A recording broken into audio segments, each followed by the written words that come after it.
time to finish up the investigation that I wanted to finish up last time, but my computer crashed, so, let's see how that goes this time, actually.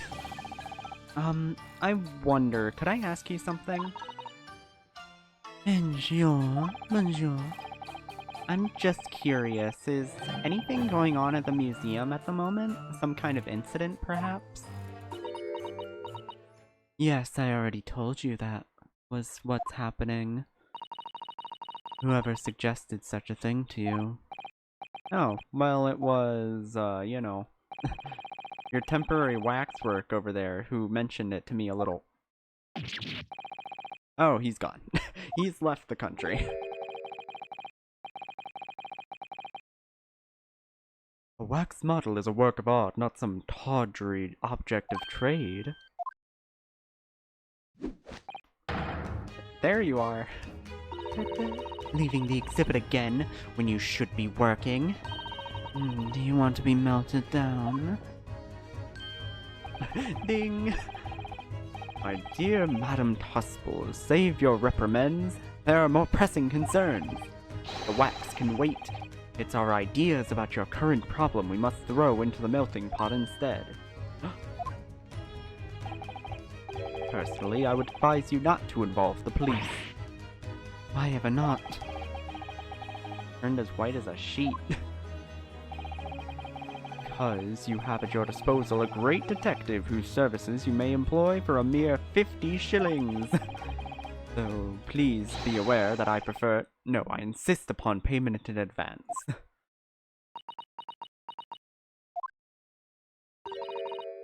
Very well. Let us see if the great detective is able to live up to his name, shall we? Before I engage my analytical processes, I must ask you to clarify something. What prey is behind the curtain? That is the Tuspel's special exhibit. There is an extra charge to see it. Ah, the special exhibit in the House of Horrors. It must depict a serial killer then, I presume. Ding. Would you be so kind as to draw back the curtain, I wonder? Absolutely none. There is nothing amiss behind there. Nothing amiss, madam? What about the arm protruding ominously from under the curtain?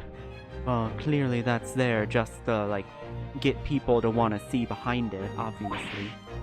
I strongly encourage you to allow me to see what lies beyond, before the situation worsens. Yes, very well. I will draw back the curtain. But only a soupçon. Soupçon? What the fuck does... I don't know French words. They're crazy. Number 139. I must confess I peeked behind the curtain earlier. Tuspel's special exhibit is very bleak graveyard scene indeed. And yet somewhat surprisingly, the waxwork killer one would expect is nowhere to be seen. What does strike one, however,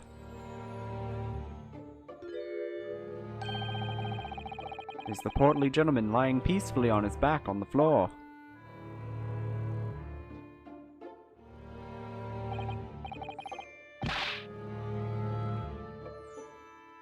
Well then perhaps, Mr. Schlomes, hear me out. That man on the floor is the ruthless killer himself. I'm afraid not, my dear fellow. He's a perfectly ordinary London gentleman. He's a normal killer, not a ruthless one. He kills with pen and paper, not with sword. What? As skillfully made as these waxworks are, they're as always indistinguishable from real humans. You can tell by the fact that he's breathing. So allow me to present two conclusions. The first, that a sizable business transaction has been taking place in this special exhibit.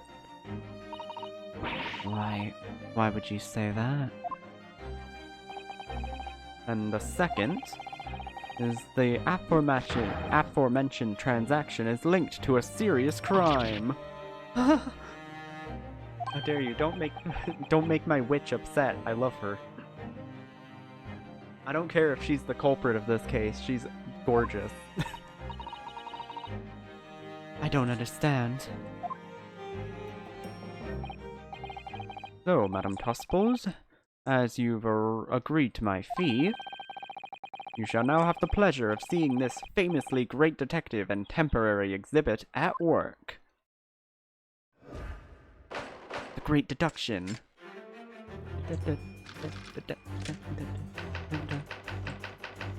Waxworks, babe. To begin with, we must ask ourselves what exactly is afoot here in the museum. The answer is revealed by the bundle of banknotes protruding so helpfully from your bag. In my estimation, some 200 pounds. That is all of my own money. So what does this large sum of money reveal? Not as much as the involuntary glance you cast, it would seem, Madame Tuspel. Yes, the answer lies where your eyes now fall. The significance of the 200 pounds is revealed by the public notice. Waxwork for sale. Your business has hit hard times, it would seem. In short, you sold the infamous killer the centerpiece of your special exhibit for the sum of 200 pounds. None. Now let us explore the next curiosity with which we are presented.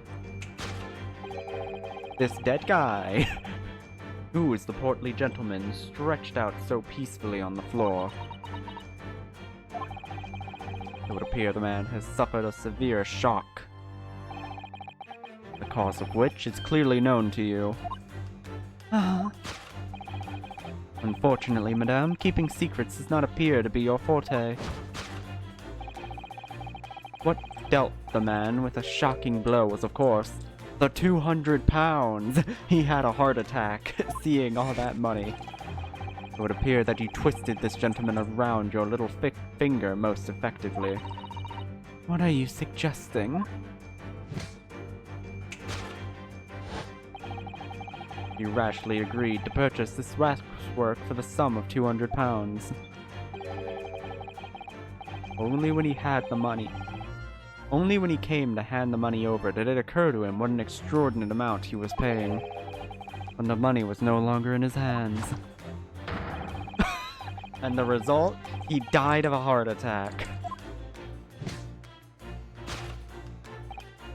Yes, the killer of this special exhibit fetched a killer price. We can only pray that the gentleman's dreams are not plagued with regret. Oh. We have to change back to the normal costume for these screenshots. We didn't make new versions of these. The question that arises then is what has become of the waxwork that changed hands? Let us consider the problem for a moment. You cannot possibly... Oh. What immediately strikes me about this conundrum is the young man standing over there. Who is this fellow? To find the answer, we need only observe his neckerchief. Neckerchief? I don't know. Handkerchief. Hanker. Such as is worn by a policeman is a secret sign to follow members of the force that a crime is being perpetrated. Yes, this young man is an undercover policeman currently investigating this museum. That's a wax sculpture. I know him well, in fact. It's Sergeant John Clay. What are you talking about? This man's quite a celebrity. He received triple accolades at last year's policing awards. But...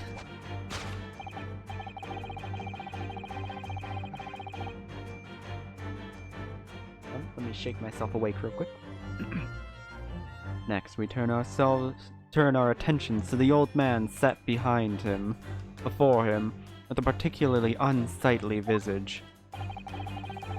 I've been watching closely and he hasn't moved a muscle, almost, in fact, as if he were a waxwork. But you... Your reaction only confirms my suspicion, madam. I noticed it at once, of course. Observe! He has a price tag on his scarf. 3 penises right there. Is the obvious price tag. The truppence. A tragically low price, you might say. Though perhaps the going rate for aging waxworks riddles with cracks. And yet he sold it to the portly gentleman for an extortionate £200. The sort of plucky behavior that's sure to attract the attention of Scotland Yard. Isn't that so, madame? I do not... I don't know what the fuck you're talking about. Yes, the waxwork you sold were already been seized by the police and remains in their custody as we speak. The old man must be reunited with his grave in the special exhibit, and not a moment too soon.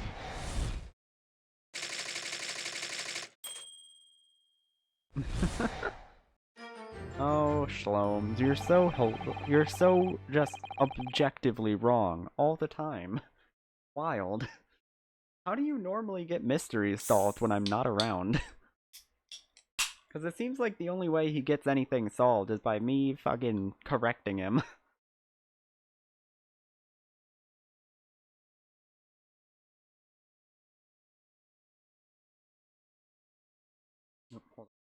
There we go. Good job, Shlomesy. You did it. She's ready to kill him. I see I've stunned you all into silence. You have, Hurley, you have. That was the worst one yet. And you're obviously upset this young lady in the process. Her cauldron looks awfully hot. That's an awfully hot coffee pot.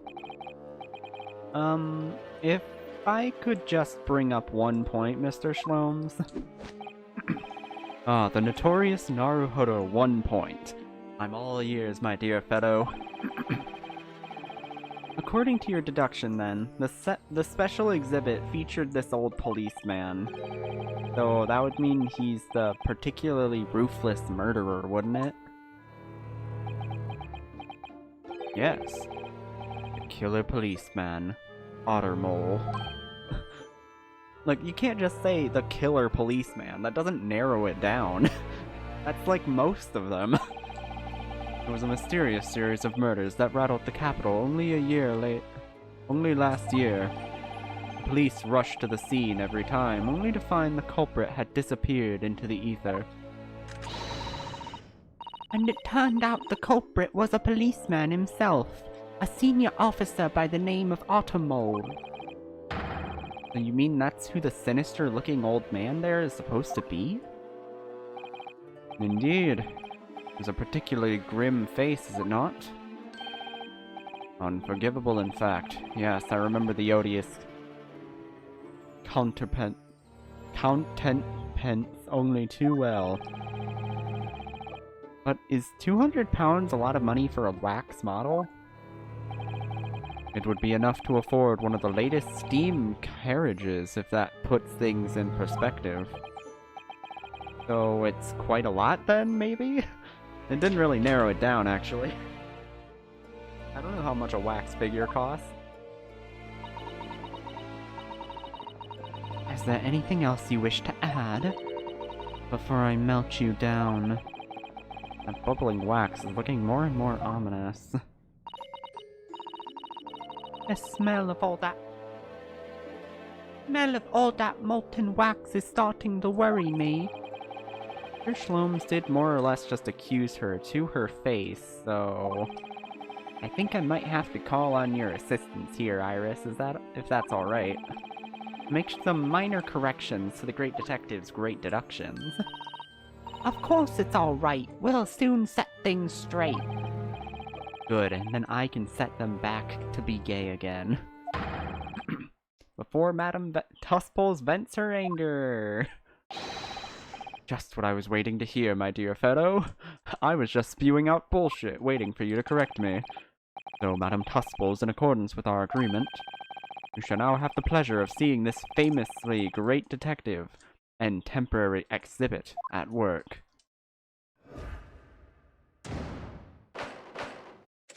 Course correction. Hold it, Mr. Soames, Bones.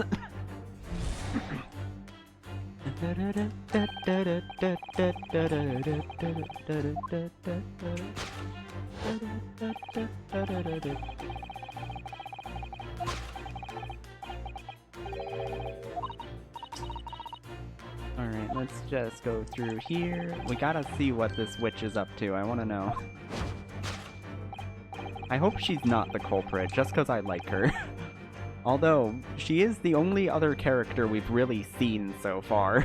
So if anyone is the culprit, it's her. Unless we're gonna find out in, like, part 2 of the trial, which, you know, would make sense.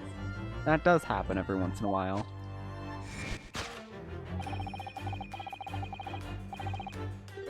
Yeah, the public notice is definitely wrong, obviously. She definitely looked in this direction, it's true. But I'm not sure she'd sell any of her waxworks even for £200. Oh? She must pour her heart and soul into making them, don't you think? Over and above the wax. I wouldn't sell them for anything. That's wrong. That much money, I would. Fuck it. But it sounds like that makes me a bad person, so I'll keep my mouth shut. No, Naruhodo, it just makes you a normal person. Well, anyway, I wonder if the £200 could have some other significance. Let's follow that fruitive glare again and see if there's anything else that could explain it. Oh? Note on the wall. There's a note on the wall. What's that note doing on the wall there? Yeah, let's see. Dear Madame Tusples, we've taken the prisoner from this room. The price for his safe return is £200. Have the money ready by noon on the 23rd of October. What? This is just the sort of thing that's left behind when someone is kidnapped. Yes, it's a ransom note. Exactly. Well, that's an easy present. Take that!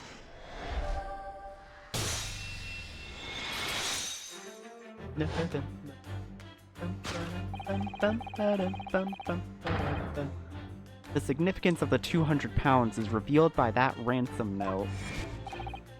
Quite so.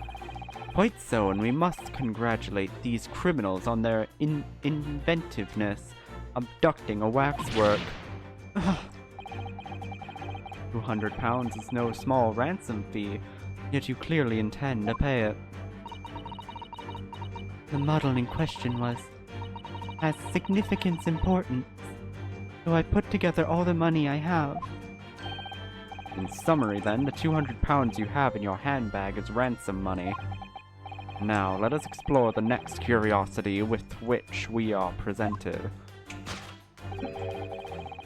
Who is the portly gentleman stretched out so peacefully on the floor? It would appear the man has suffered a severe shock, the cause of which is clearly known to you.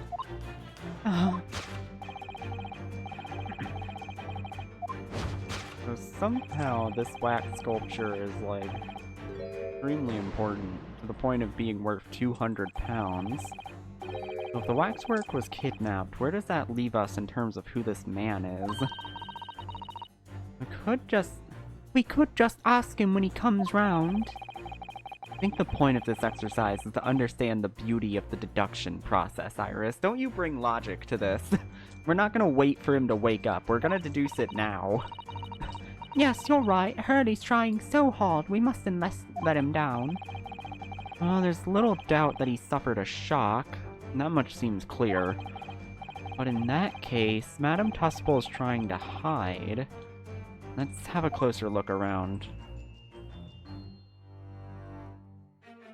Oh, we got like a full 360. I love her hair. I love her hair being a fucking... Oh, there's a hand here. Hand of Madame. What the hell? Oh, wait, no, this is... No, she has two hands. Oh, she's got a hand in her hand. Oh, that's weird looking.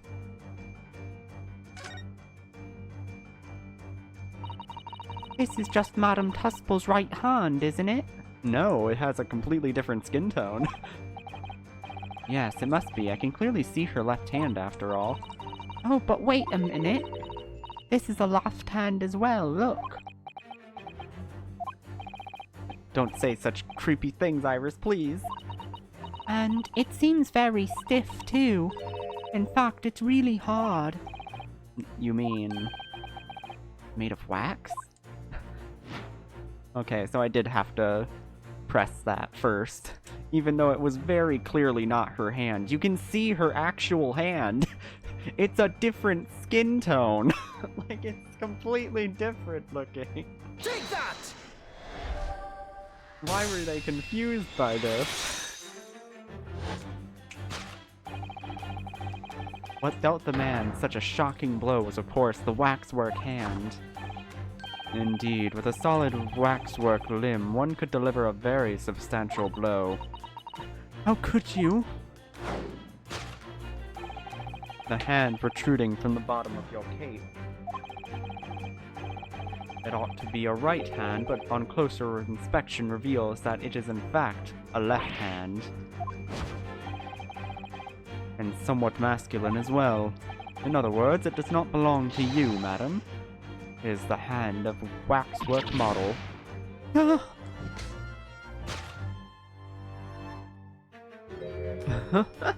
It seems like this would be harder to hit someone with than just your own hand. Some of the visitors of my museum can be troublesome. They meddle with the exhibits and cause damage. Do you mean that arm? Yes, this gentleman saw fit to try and remove it as a souvenir. No small keepsake. Fuck, like... He tried to make off with, like, what, a fifth of the model? You've taken a whole branch of a cherry tree when you go to view the blossoms. I am afraid I had to teach the man a lesson. You confronted the man and tried to take the arm back. And the result, the scene we see before us. He was knocked unconscious. A point we may now revisit later, but for the time being, we have our conclusion. Yes, the killer in this special exhibit has been kidnapped.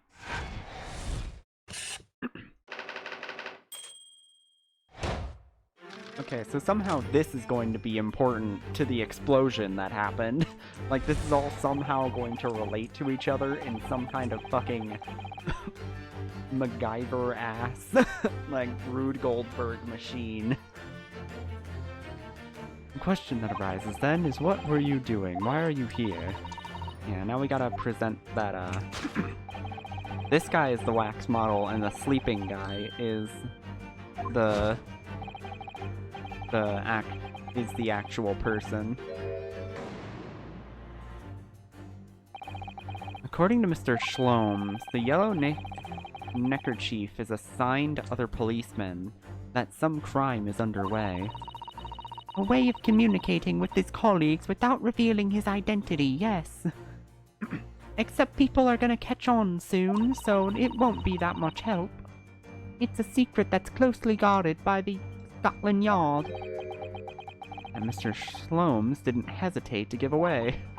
Well, uncovering secrets is in any true detective's nature, of course. Right, correct. Well, anyway, fuck the police, who cares? Judging from Madame Tuspel's reaction to Mr. Shlome's deduction, I think perhaps we might not have identified the man quite correctly. Yeah, there he is. There he is. That's the man whose hand was taken. Take that!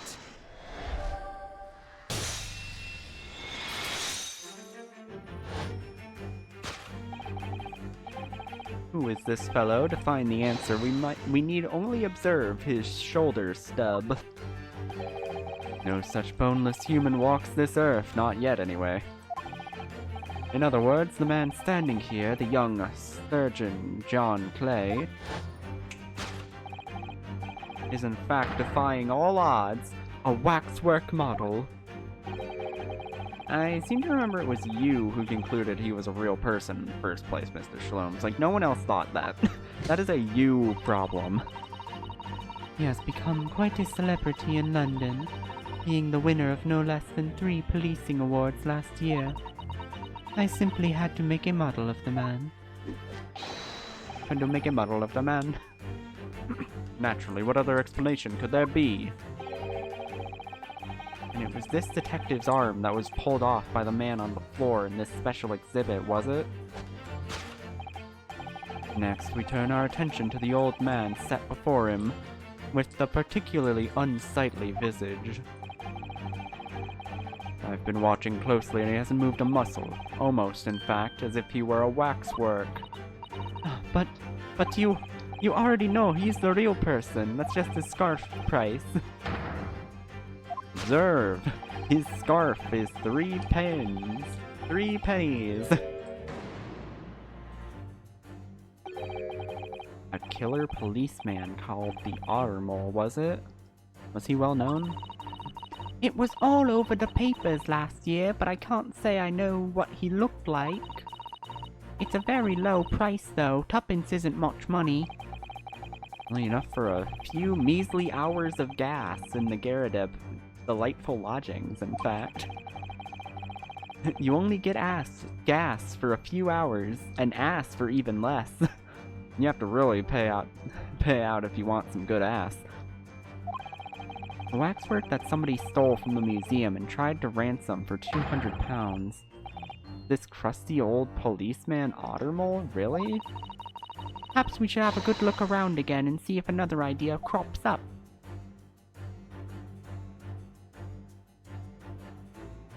Yeah, there's a shaky leg. Take that! Yo, what's up, man? You also have that? How you doing with that shaky ass leg? Telltale sign that instantly proves whether or not this old man is a waxwork is the obvious twitch. Even the most realistic waxworks do not exhibit a twitch.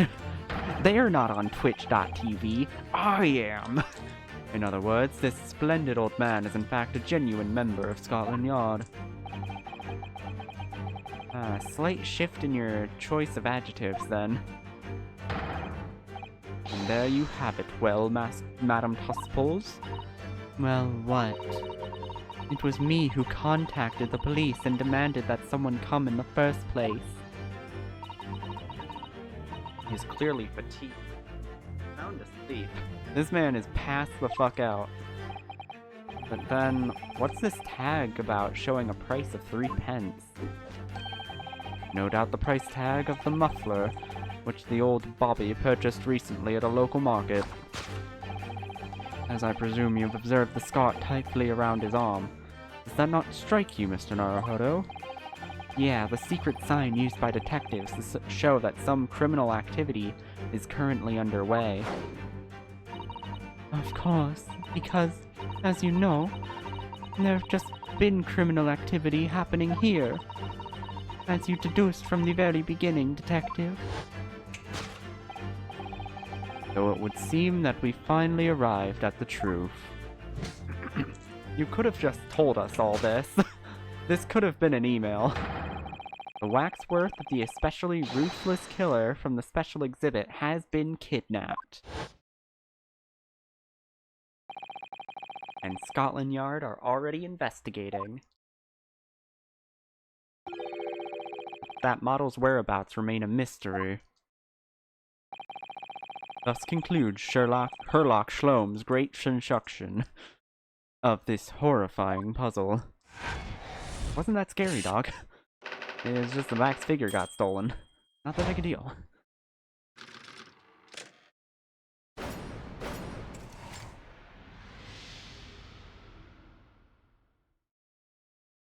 Deduction complete!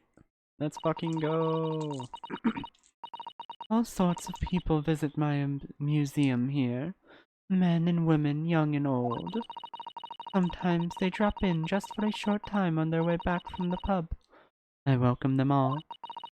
But if anyone tries to damage my exhibits, I do not take it lightly. I have a gun. Anyway. Oh, she's so cute! Your great deduction was even more enchanting than I had been led to believe. Especially that first one, very stupid. It was a pleasure, my dear madam. I'm gratified that you enjoyed the spectacle. And as for your rough customer, I've no doubt he'll regain consciousness shortly and return home. What concerns me more is the waxwork from the special display. If it was indeed genuinely abducted,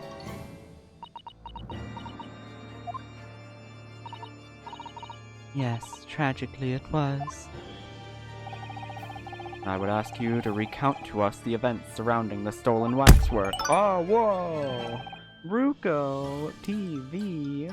What's up, girl? Thank you for the raid. I've been hit in the face by the raid cannon. Oh, wait, do I not have the... Oh, I do. I forgot to... Oh, I should... Okay, hold on. Because normally I have a little alert thing that shows up when I get raided.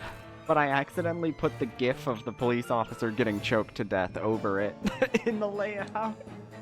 It didn't pop up. Yeah, thank you, Ruko. It's nice to see we are investigating stolen waxwork. I reached 1 billion score. Holy shit. How the hell did you do that? 1 billion Mojang points. I think we're almost done with the investigation here and are moving on to our manslaughter case. Where we're trying to get manslaughter.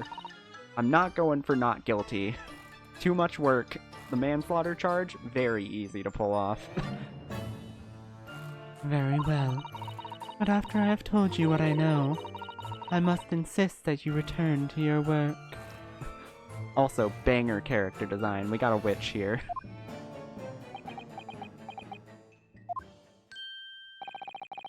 Talents of the great detective could be put to much better use, I feel, but as you wish.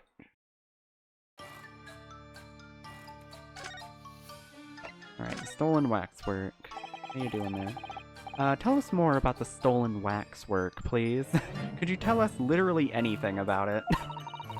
It was some days ago now when I came in here one morning. I immediately noticed that a waxwork was missing from the special exhibit there. It is your most prominent display, so that's why the curtains were closed.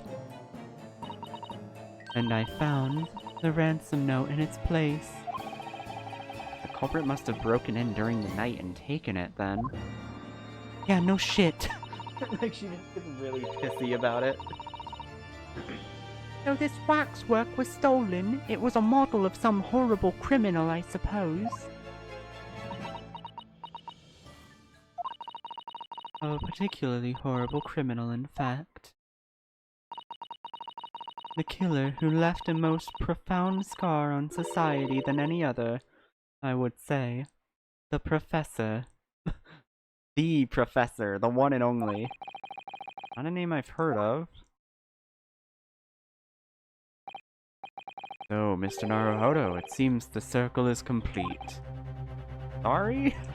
What, you mean the professor that we're defending in court tomorrow? The Professor case happened at around the time I was born, didn't it? Indeed it did, Iris. 10 years ago, a series of murders that rocked the capital. It fucking blasted music for them. It was epic. You should have been there. It was so cool. 10 years ago. Yes, at exactly the time that Baron von Zeeks graduated from university, in fact. What? Surely he's not saying.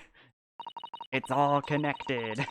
So the big event that changed the Reaper's life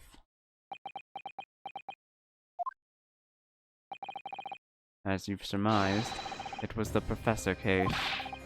Who was the professor then? Who are you talking about? Give us a name, damn it. The professor isn't a name. We're doing police work here. Why are you all being vague? It was a series of gruesome murders that had all of London gripping in terror a decade ago. After 5 victims were killed, the man was arrested and put to death. And now he's immortalized here in wax for all Londoners to admire and enjoy. Though, of course, he happens to be absent at present, on account of the abduction. But I don't understand.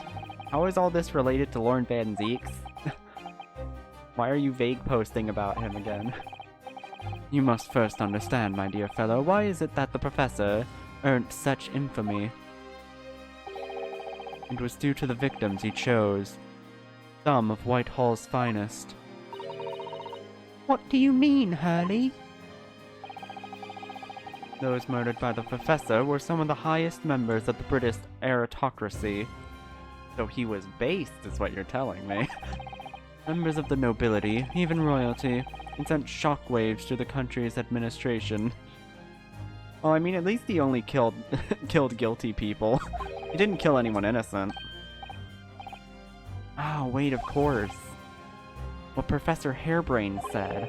Lord Van Zeeks is from a family with noble blood. Oh gosh! It was the 5th victim that led to the professor's arrest. The last of the killer's prey was a young noble by the name of Clint Van Zeeks. No, I don't believe it. Van Zeeks?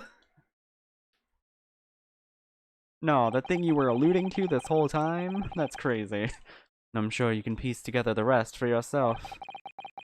In the wake of his older brother's murder, the young Baroque pursued a career as a prosecutor, and eventually became the Reaper we all know today. I had no idea Lord Van Zeeks had such a tragic past. Aw, boo-hoo. Fuck you, Van Zeeks. Your brother died? My lover died. I'm the sad backstory man. It's me now. I'm afraid that's all I can say on the matter, for the time being at least. After all, I have work to do. As a waxwork exhibit.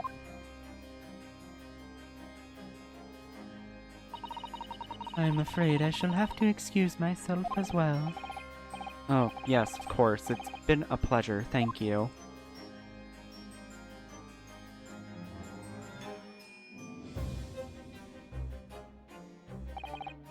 Well, none of the predicted scenarios I've been analyzing involved you coming to visit me here. Oh, okay, we're with these guys. It's been too long, it really has. I'm delighted to see you, Barrick. Barrick, ha ha ha. It's been 10 years, and here we are meeting in a prison of all places. Now, I can't forgive myself for what happened to Mr. Asman. I just can't. I still can't believe it could happen. Tomorrow, the court will decide. Yeah. You're not gonna have, like, any sympathy for me? Like, you're just gonna assume I'm a murderer, and not that it was an accident, even though it, like, very clearly was an accident? Like, come on, man. I have a young Englishman acting for my defense. He seems reliable enough, though. You know, for an Englishman. It was an accident, a terrible accident. He assumes me... He assures me he can prove it. They're very confidently saying manslaughter, let's fucking go. I must warn you. Oh, I know. I've heard already. You're gonna be prosecuting, aren't you? Yes. I just can't leave that twink Japanese boy alone. Something in me calls to him. Since I returned to England, I've heard lots of stories. Barrick, are you really... What? never mind, I'm good. I know that you have my best interest at heart. I don't. My friend is on trial. I wouldn't entrust it to anybody else. Hold on, my camera broke. Camera, what are you doing? Why is it broken in this position, too? Don't use... Oh, there we go. Fixing it, yeah. Okay, good. Thank you, Barrett. Till tomorrow, then. I'll see you in court. Why aren't you looking at me? Why are you looking away from me like a fucking prick? Okay. That was a long-ass investigation. That took me like 3 hours and 40 minutes to get through. That's wild. And yeah, we're finally in the trial. Part 1 of the trial, meaning there's gonna be 2 trials. And we'll see how that goes. Hopefully this doesn't feel long. Cause like that investigation didn't feel too long. It felt like you were constantly doing stuff and weren't faffing around too much. I can't believe it's been 6 months since I was last allowed to work in court. And now, here I am, once again, back in Bailey now and again. Cheap viewers to get banned. Cause you know in my heart, I'm gonna shoot you dead, nothing will ever stop me. Ah, Mr. Naruhodo. Good morning, Professor Hairbrain. I don't understand, it doesn't make any sense. The atmosphere pressure in here is off the charts, and I've never felt anything like it. It's crushing me. I feel it every time I'm here, that gravity. Always hated that movie. Well, I think it'll be a masterpiece when it comes out in 100 years. Well, this is Britain's highest court. Are you telling me it's fitted with some kind of device that can actually control air pressure? I think it's possibly all in the mind. Ah, psychology. We don't believe in that in Science Town. You know, we really shit on the humanitarian departments. Oh, yeah. You won't let me down, will you, Mr. Naruhodo? I'm counting on you in today's trial. To save my life! Save the secret of my super high voltage instantaneous kinesis machine from being made public. Yeah, I understand. Manslaughter! Manslaughter! Manslaughter! I have to establish that the explosion 2 days ago was nothing more than an unfortunate accident. Which is, not sure how this trial is gonna go, because currently, after a full day of investigations, we have nothing. We have 3 pieces of evidence, really. I guess the newspaper exhibit kind of counts. Well, I'm sure there's nothing to worry about, really. Justice will prevail. My commiserations, Mr. Naruhodo. You appear to have been lumbered with a more tiresome case here. Okay, good, it was Shlomes. Mr. Shlomes, I didn't expect to see you here. You never show up. That was very mean, Runo, leaving me alone at home with Hurley. You know I hate this guy. It took me at least an hour to wake him. Is it? Are you? Sherlock Shlomes. Oh my god, I'm gonna cream. Indeed, sir, I am he, Sherlock Shlomes.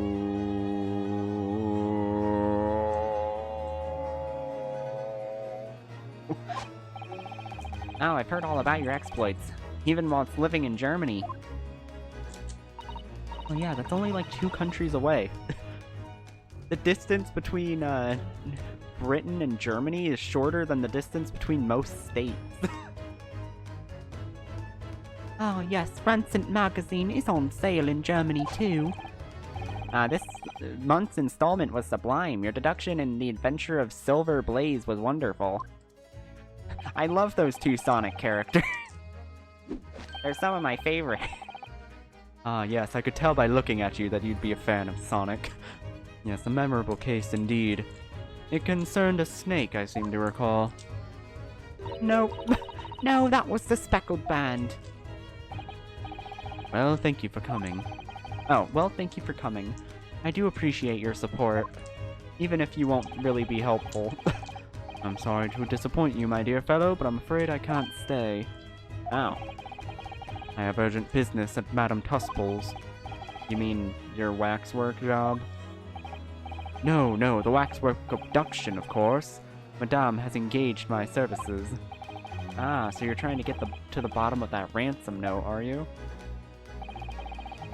A week's wages depend on it, as does the safe return of the waxwork, naturally.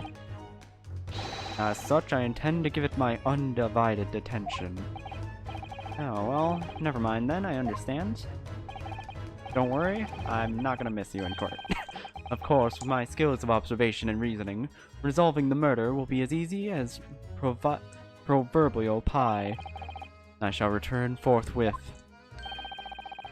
For until I solve the case, I shall have no money to afford a pie of any description. Oh, then you must absolutely give it your full attention, Hurley. Quite, Iris, quite. But life is riddled with irony, you know. Whenever I give something my full attention, I have a quite insatiable desire for a pie. One of the universe's intractable mysteries, you might say. Oh, yes, quite, definitely, absolutely, sure. Can I get your autograph or something so I can sell it? Once I get out of prison, I'm gonna need some more money for my experiments. I'm a little starstruck. I wish you the very best of luck, Professor Hairbrain. Oh, why, thank you. Cool. Yep, I'm just gonna get off on that manslaughter charge. Let's go. Let's fucking go for manslaughter. Before I depart, Mr. Naruhodo, a word in your ear, if you please. What's this about? What are you fucking talking to me about? What now? As you have remarkably little grounding in science, I feel I ought to inform you. As compelling as a super high voltage instantaneous kinesis hypothesis may be, a practical implementation such as was attempted by the professor at the Great Exhibition is quite impossible. But the professor said the demonstration was a success. Yes, it would appear that he fervently believes it was.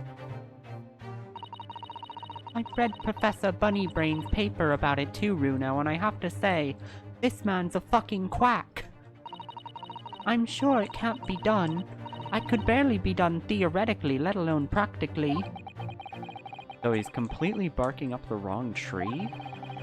But how could an experiment that had no possibility of succeeding in fact succeed? Well, it didn't. It clearly didn't. It fucking exploded. And it's the contradiction that will be at the heart of the trial, with no doubt. What's that supposed to mean?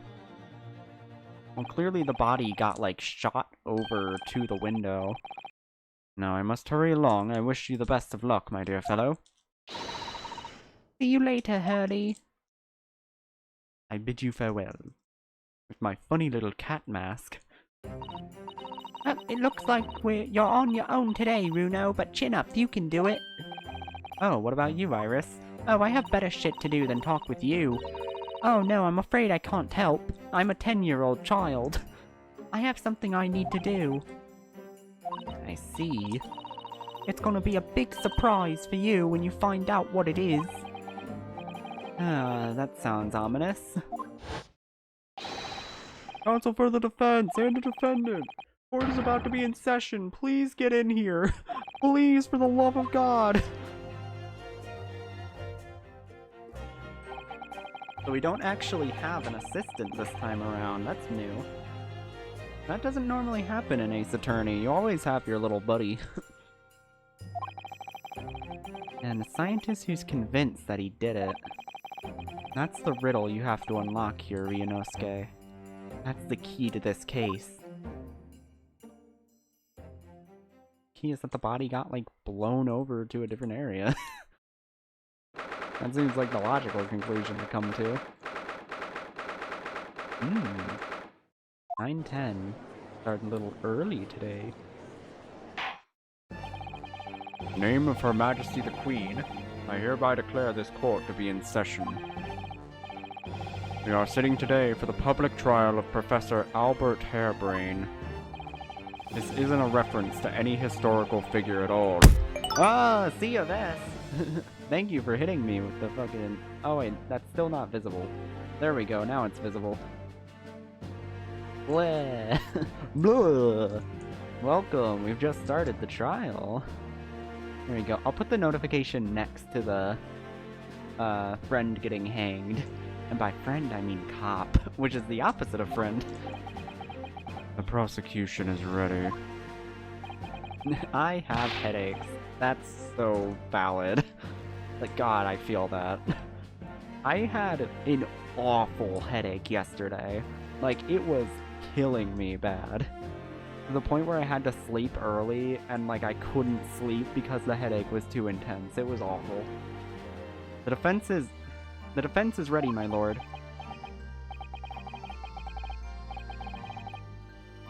I'm still trying to play 1 hour a day. Oh, for what? 1 hour of what per day? I'm 6 months out of practice, and what's more... my friend is dead! Oh, watching my VOD to take notes.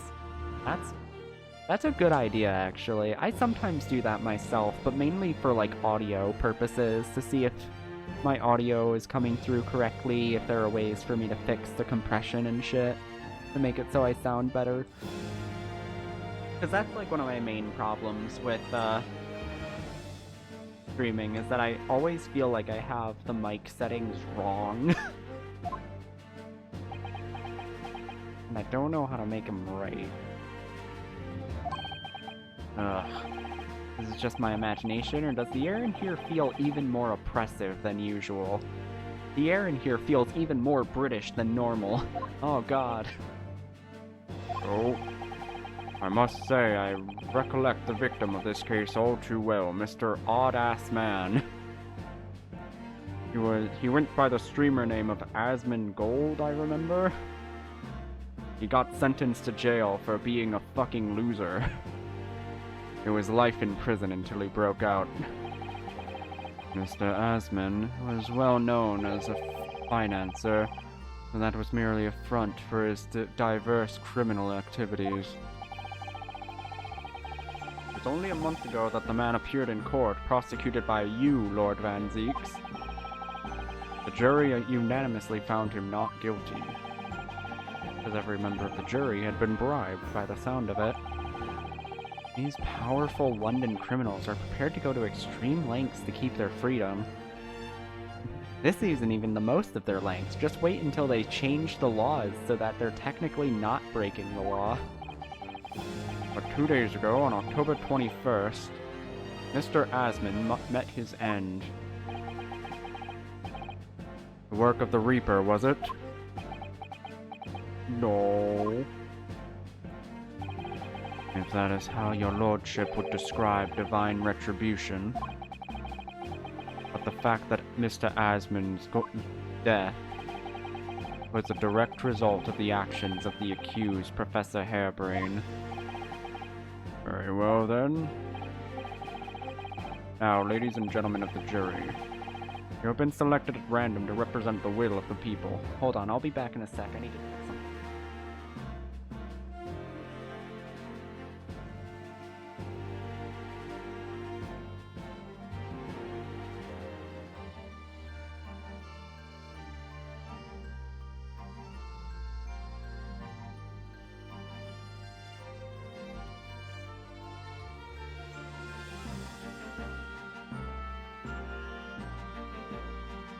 Alright, we're good. There was a bang at the door. I had to go check what was happening there. It was nothing. Just a package being delivered for one of my roommates. And the 6 of you ready to fulfill your social duty. Societal duty. I'm most gratified to have been selected to carry out this important civil duty, my lord. Oh, we have all new jurors this time. Crazy. To have a man's fate in the palm of one's hand. Oh gosh, oh golly. It sends shivers down my spine. Good morning! We just started the trial. Science experiments, magic, conjuring tricks, courtroom trials, all are nothing more than performances. And it's suspicious swallow that defiles the reputation of science deserves to hang. We have to listen to what is said on both sides of the fence and then settle on one. That's it, isn't it? I am a child. Why am I here?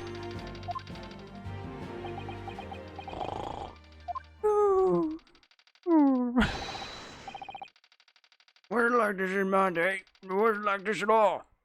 I'll fucking kill you. Back in my day, we could kill all the minorities we wanted. Now we can only kill a few. That's the police killer Automole lookalike again. He's as exhausted as ever, it seems. Oh, I got a whole fucking cast of characters this time.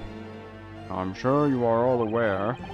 The incident we are here to judge today tragically took place at the Great Exhibition, shortly after its opening. Though the death toll could have been far worse, with the exception of the victim, no one was killed. Nevertheless, the dream of the science being exhibited rapidly turned into a nightmare for the spectators. A tragic turn of events. And as such, the eyes of all London, no, the whole world will be on this trial. You know, we have to raise the stakes for you a bit.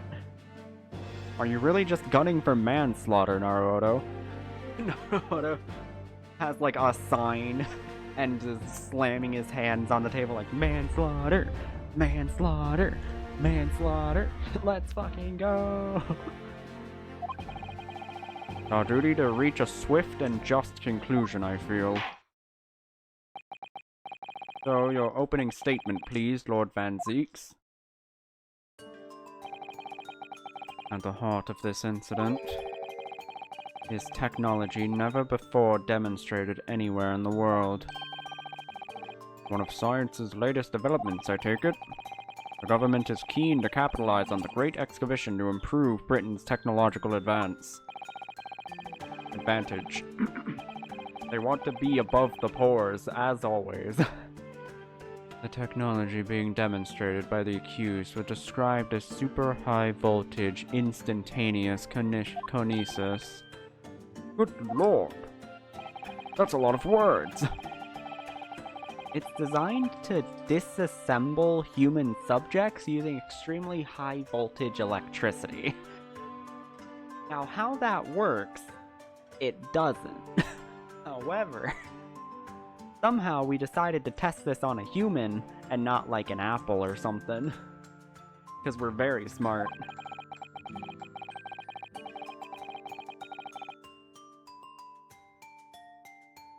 And beam them instantly to another location where they're subsequently reassembled.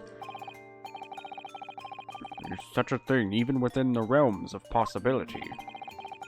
I don't believe it, that's for sure. Disassembling people with electricity?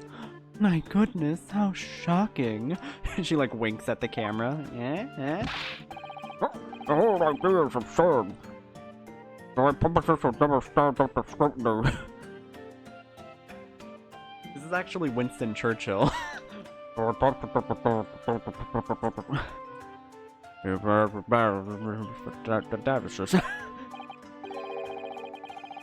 thank you, Mr. Churchill. We understood you very well.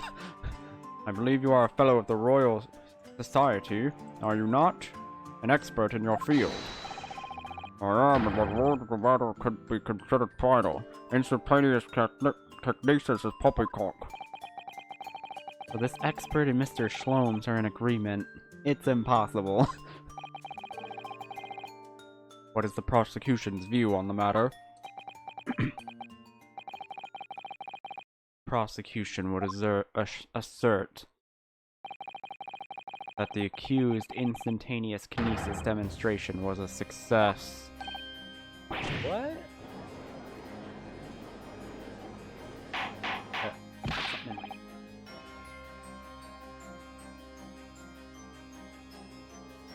A bug flew in, no! Oh, gnat fucker. Find a way to kill all gnats. I hate them. They get into everywhere. There's no way to stop them. The professor's hypothesis is currently under investigation by the British government. If it is deemed to have merit, a substantial research grant would be made available. The accused made use of the invention built on his new hypothesis to take Mr. Asman's life, in order to be the sole benefactor of the grant. But, what?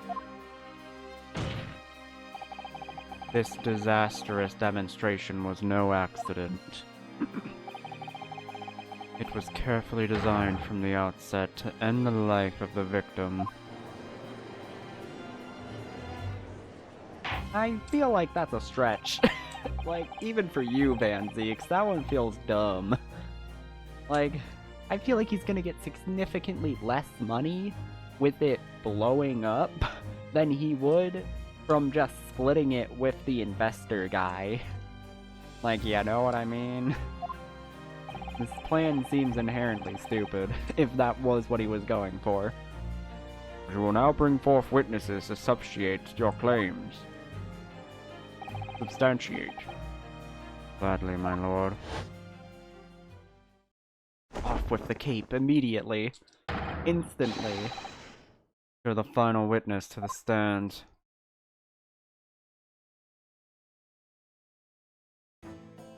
Oh wait, the final witness? Is that what he said? Oh, or did he say first? Can I not read? Yeah, he said first. I thought he was just being really bold with it. Like, oh, the final. Jesus Christ. My dyslexia went hard on that one. I don't know how it fucked that up so hard. Witness, state your names and occupations for the court. No, where's Genna? She's the one who deserves to be here. Shut the fuck up, Gregson, you're dead. Bass Gregson, detective for Spectre, Scotland Yard Homicide Division. I was on duty at the demonstration on the day in question, and in charge of following investigation.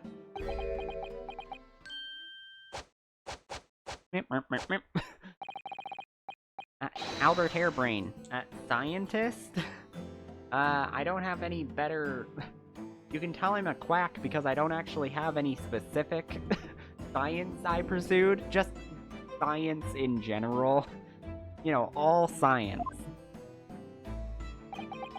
You were born in England, but you have been carrying out research in Germany in recent years, correct? Yes, that's right.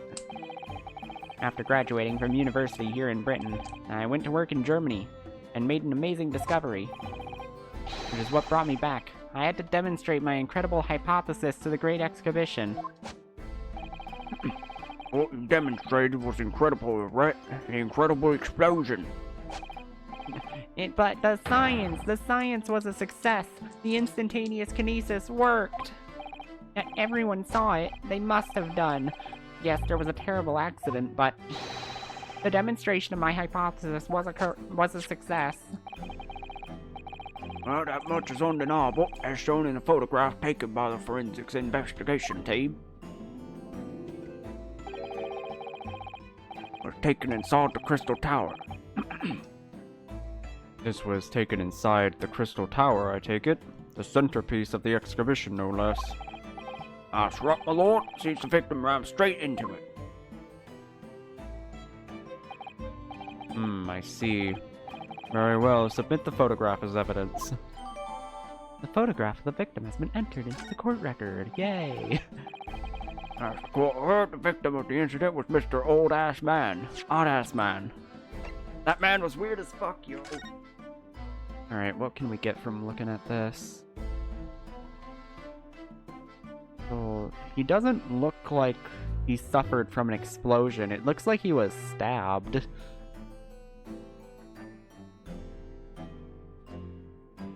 There's glass around here.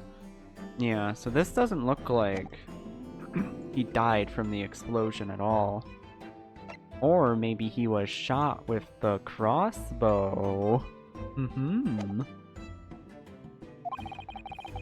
There have been a number of allegations made against the man, been putting him aside for the time being.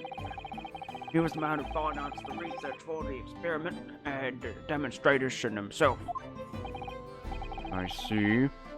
So, to summarize the situation, the defendant is accused of taking the life of the man who funded his work. Would that be correct? Exactly. But couldn't it be that the explosion was caused by some malfunction in the apparatus used for the demonstration? That's right, that must be it. My splendid machine. My poor splendid machine. Also that guy who died, but who cares? Saw it yesterday, didn't you? Can't even examine the wreckage thanks to the Special Disposition for Scientific Equipment Act. He's still pissy about this. Shut up, Gregson. You're dead. What? The wreckage? The wreckage? That being the case, how can the facts be established? How can it possibly be demonstrated whether this was an accident or a deliberate and malicious act? True. That's why I'm gunning so hard for accident, because it's gonna be a hell of a battle to prove that this was, like, intentional. Like, that is an uphill battle for Van Zeeks. Extremely simply, my lord. I beg your pardon. Isn't that right, witness? What? Sorry? Me? Me? The fuck do you mean me for? No, your neighbor. Master, it was murder, plain and simple. Anyone could state that with complete certainty. What? How can he possibly think that? How could you think that?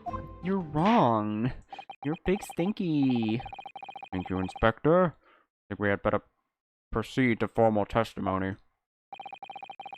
Explain to the court on what grounds you claim this experiment to have been a front for murder.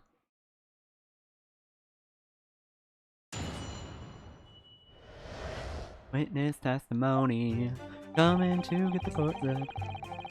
Corpse that went crashing through the crystal tower had a broken neck. I made a minor miscalculation in the angle of the beam projection, that's all. That was my mistake. But the post-mortem examination revealed another injury, a fatal wound. There was a lacing in the chest where she'd clearly been stabbed by something sharp right in the heart. The victim was killed before he went anywhere, and this fellow's the only one who could have done it.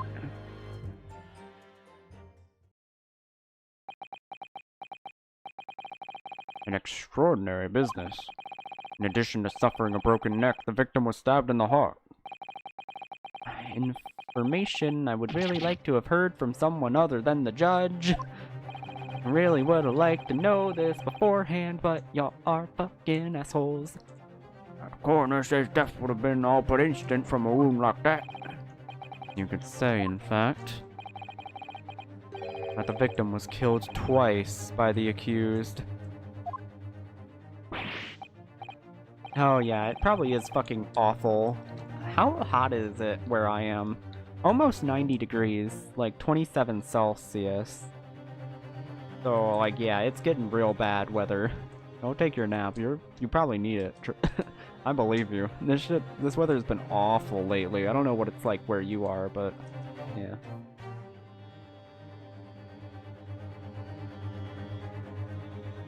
No, that couldn't be further from the truth. Fuck. Nah, shit. I read the experiment plan document that was submitted to the security team. Victim stood himself inside something called the bird cage, ready to be beamed instantly. To the second level of the crystal tower, about 25 yards away. The experiment did not go according to plan, however. As the machine was put into operation, there was a large explosion. The blast caused the beam transmitter to point higher than intended. Accordingly, the kinesis resulted in the birdcage materializing in midair. And then he fell. Whoops. Where it subsequently fell, crashing through the glass of the Crystal Tower's large round window. My word. One assumes the victim's neck was broken upon impact with the tower, then. I'm so sorry. I didn't mean for this to happen. The machine was just too powerful. My machine is too cool. That was the problem. But honestly, really, I swear, it was just an accident. A terrible accident. Yes. He's saying exactly what I wanted him to in court. Just keep saying that. That's all you need to do. Unfortunately, that excuse can't save you. Oh, not considering the sharp murder weapon that pierced the victim's heart. Murder weapon? What are you saying? This is the autopsy report submitted by the coroner. The prosecution would like it entered into the court record. Request is granted, counsel. Autopsy report, yay! We're gonna read through that real quick.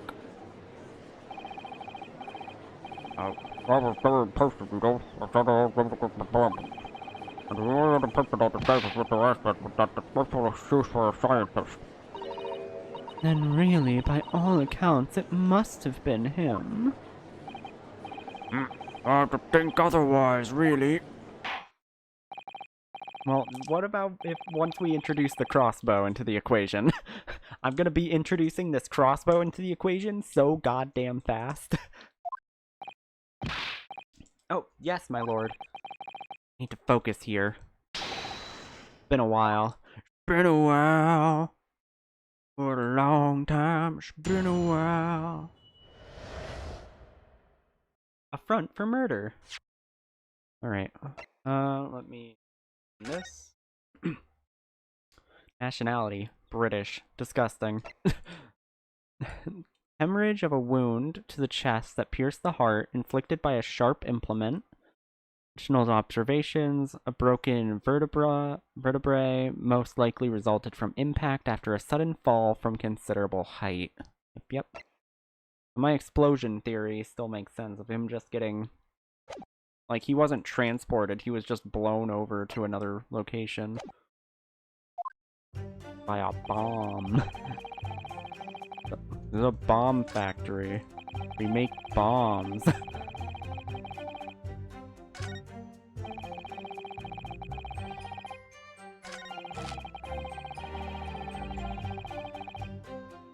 Okay, my gut instinct makes me want to immediately say the crossbow. I don't know if this is what the game wants me to do, but like I have to do it. Nope, it doesn't want me to do that. Okay, well I have to... Wouldn't be back to give the court an answer for about 4 months, though. Rest assured, we should be happy to carry proceedings forward in your absence, counsel. We'll send you back. Alright. Clearly been stabbed by something sharp right in the heart. Victim was killed before he went anywhere. Okay, maybe this is what we gotta... Oh, shit. I think that might be what we have to present on. Because it's like, oh, no one else could have done it. And like, no, there was a crossbow. Someone else could have easily done it. I have no idea the victim had been stabbed. That changes everything. Did Van Zeeks know that? Keep that to himself until now on purpose? Yeah, that's what he does. Press these witnesses for as much new information as possible. Aw, man, we do have to press. I really thought we could... really thought we could just, press these last two. The defense knew nothing of this critical information. The prosecution received this report from the forensics investigation team only this morning. That was the first we knew of it as well. I can only apologize for the impossibility of informing the defense. Sarcastic and insincere. Thanks. Wow, awesome. Love you too. What was the nature of this sharp object? Among the accused's tools, there were in use at the demonstration. One is of particular interest. This. Oh yes, that would appear to be some kind of screwdriver, wouldn't it, Counsel? Ah, there he is. My trusty little companion, Andrew. Andrew? Of course, you named your screwdriver. Alright, cool. Ah, do you know each other already? He's one of my dear friends, like all of my tools. I don't get many people to talk to. And I've named them all, you know? We're one big happy family.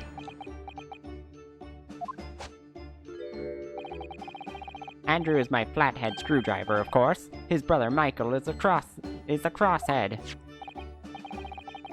It would appear that your beloved Andrew has a red stain on its shank. Ah, that. Oh, It's blood. Beyond all reasonable doubt. No. That's not all. Long, sharp shape of Andrew fella is completely consistent with the victim's wounds. What? What?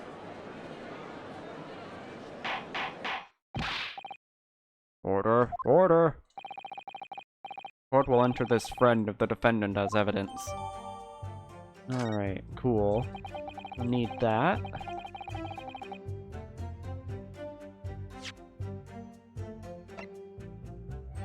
Let me examine this fucker.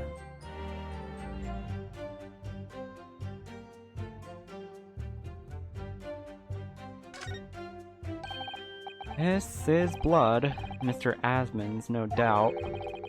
This is a problem with looking at murder weapons. You never tell whose blood it is.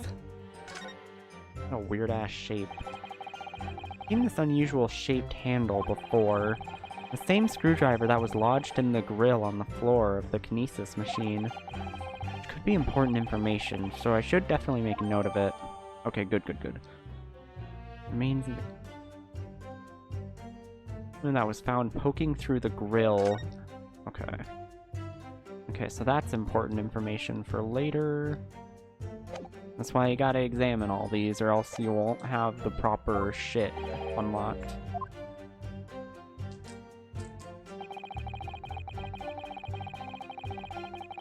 Let me press here.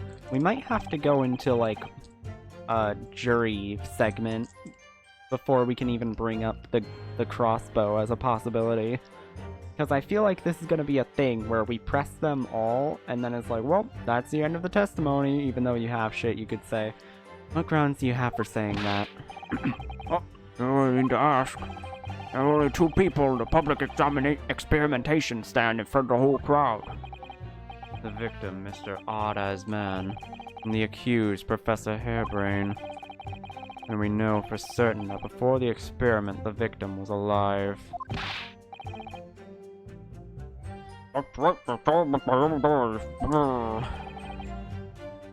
Furthermore, evermore, the following: the explosion and kinesis. Nobody went anywhere near the body. Otherwise, only someone else on stage with the victim could possibly have done it. Pursue. Excuse me, what are you freaking out about? Professor Hairbrain, do you have some information that may be relevant here? Professor?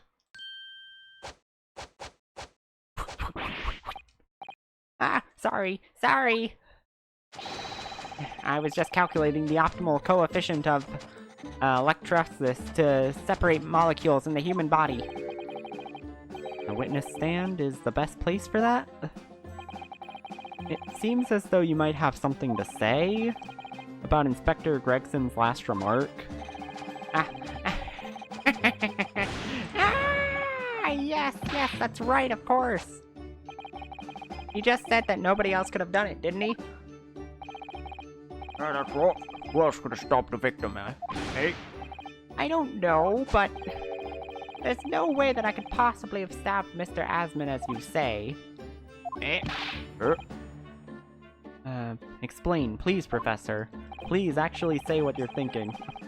Of course, this cold-hearted policeman may not be aware, I suppose. This cold-hearted, already dead corpse of a policeman. But humans are warm-blooded mammals with blood running constantly through their veins. I heard. And surely you see, if I'd plunged something that size of Andrew into the man's chest, the whole stage would have been a bloodbath. No, a blood swimming pool. But thousands of Londoners were watching me at the time.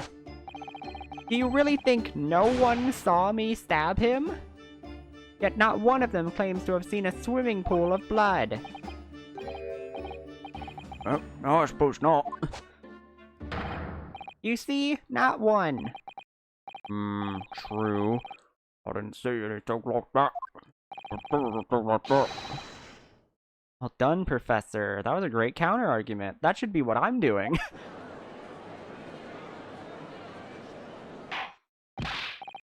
Order, order.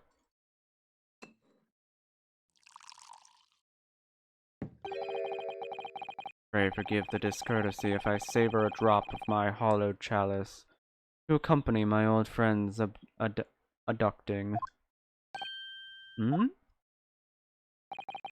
Here's to you, Albert. Oh, you're too kind, Burrick, but I'm really not a patch on you. Shut the fuck up, loser. No, you're not. No? You've neglected to mention one critical possibility. I have? A particular situation in which very little bleeding would result from a stab wound. Oh, of course. Inspector, enlighten the court, please. Yes, sir. Where are they going with this? Well, they're saying that he kept the fucking screwdriver in his chest. Well, you will amend your formal testimony now, Inspector Gregson. No, everyone's fucking adapting to that one voice shit. Well, we have two things of evidence to neglect that. That specific claim seems pretty easy for us to negate. We'll present the screwdriver itself first, because it says it was found lodged in the floor.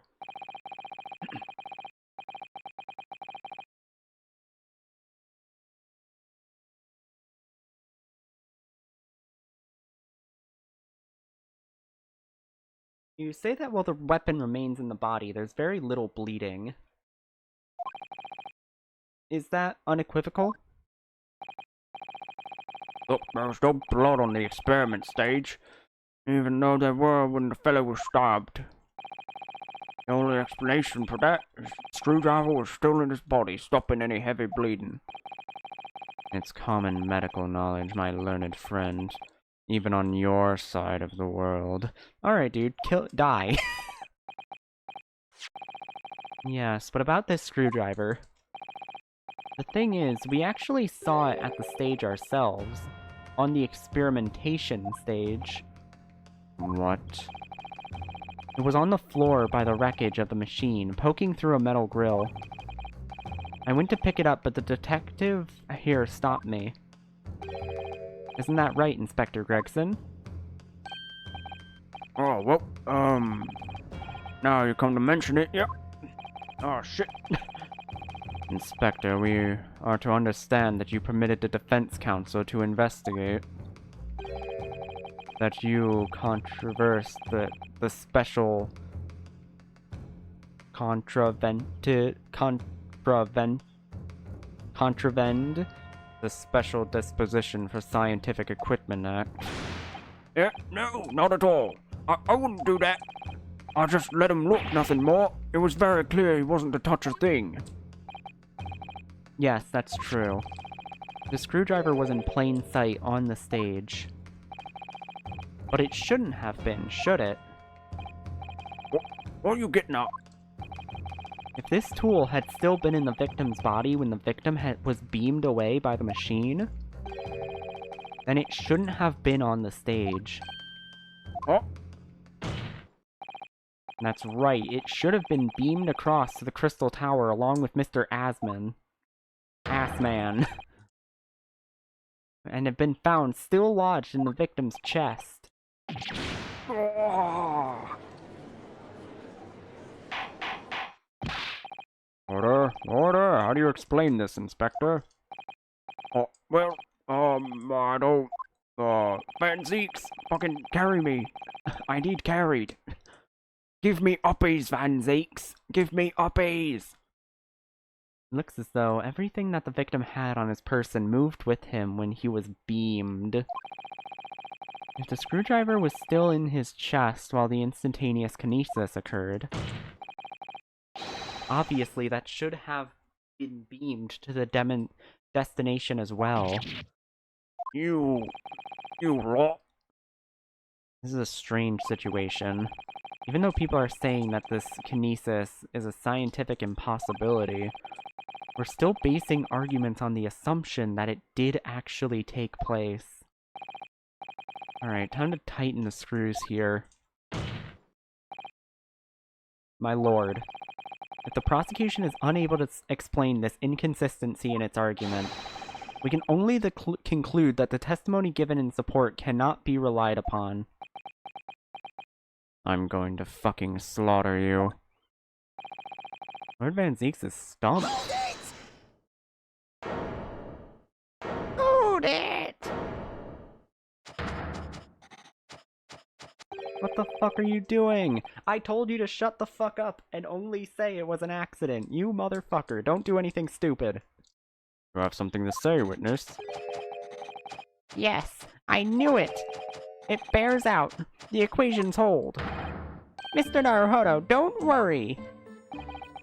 About what? Without divulging into the details, there is no inconsistency. What? Even if Andrews had been lodged in Mr. Asman's chest, my trusty tool wouldn't have moved. Andrew remaining on the stage is consistent with my calculations. What? Why would you say that, you dumb piece of shit?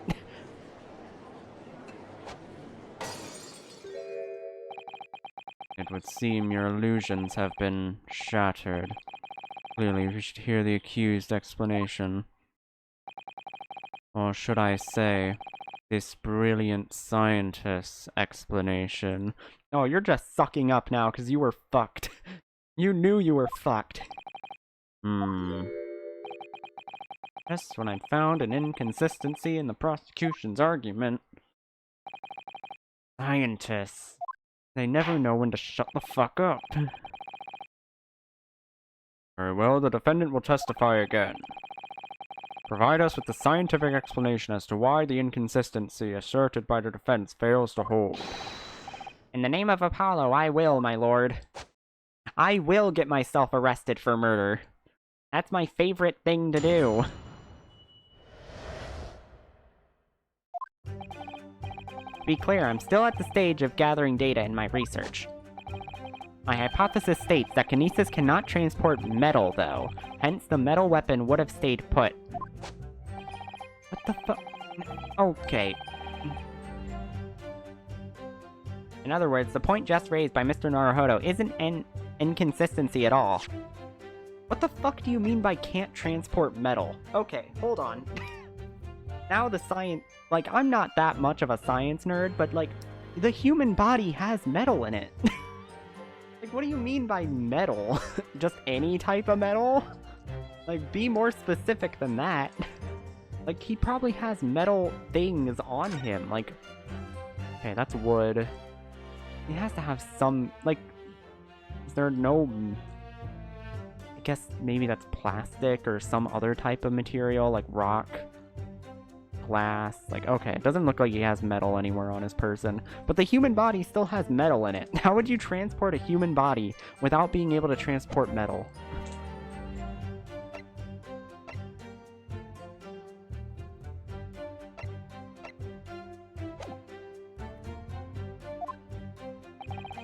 Mr. Asman was the patron of my research. Without him, my work wouldn't have been possible. Now I have a duty to protect the incredible machine that we built together. God, you're so fucking stupid.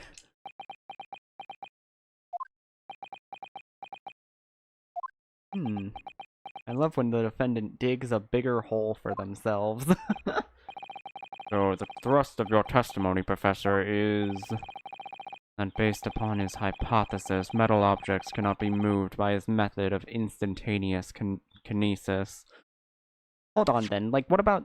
is it all metal? I guess this is all metal. Because typically this part down here, the handle would be like plastic of some sort, but I guess this looks metal enough. I guess that's why they made it that way. Was so they could do this part of the case. In other words, since the screwdriver is made of metal, even if it remained lodged in the victim's chest, its subsequent discovery on the stage, despite the victim being found elsewhere, is not an inconsistency. And therefore... We're doing the whole scientific method here. Therefore, Professor Albert Harebrain could still have been the killer.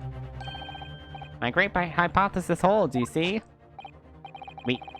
We had to make the cage used to contain the subject from wood for this very reason. I was not addressing you, witness. Professor Harebrain, could I please ask you to shut the fuck up for the rest of this case? Whose side are you on here? I don't take sides, Mr. Naruhodo. No, I'm a centrist to the end. You see, I just conveniently always side with the bad guys. But no, I'm a centrist, trust me. My only interest lies in upholding my hypothesis. I'm a scientist, after all.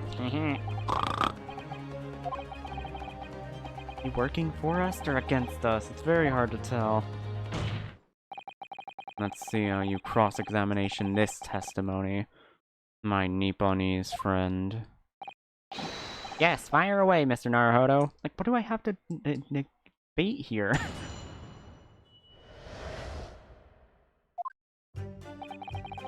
To be clear. Let me be clear.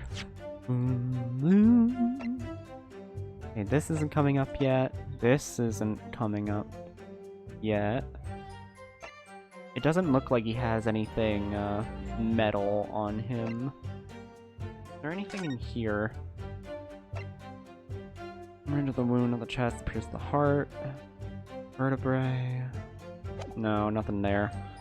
Okay, so I think we're gonna have to press all these. Hold it! Like, I'm not seeing anything. And yet your retort to my argument wasn't lacking in confidence in any way. No scientist can find the truth without first finding self-belief.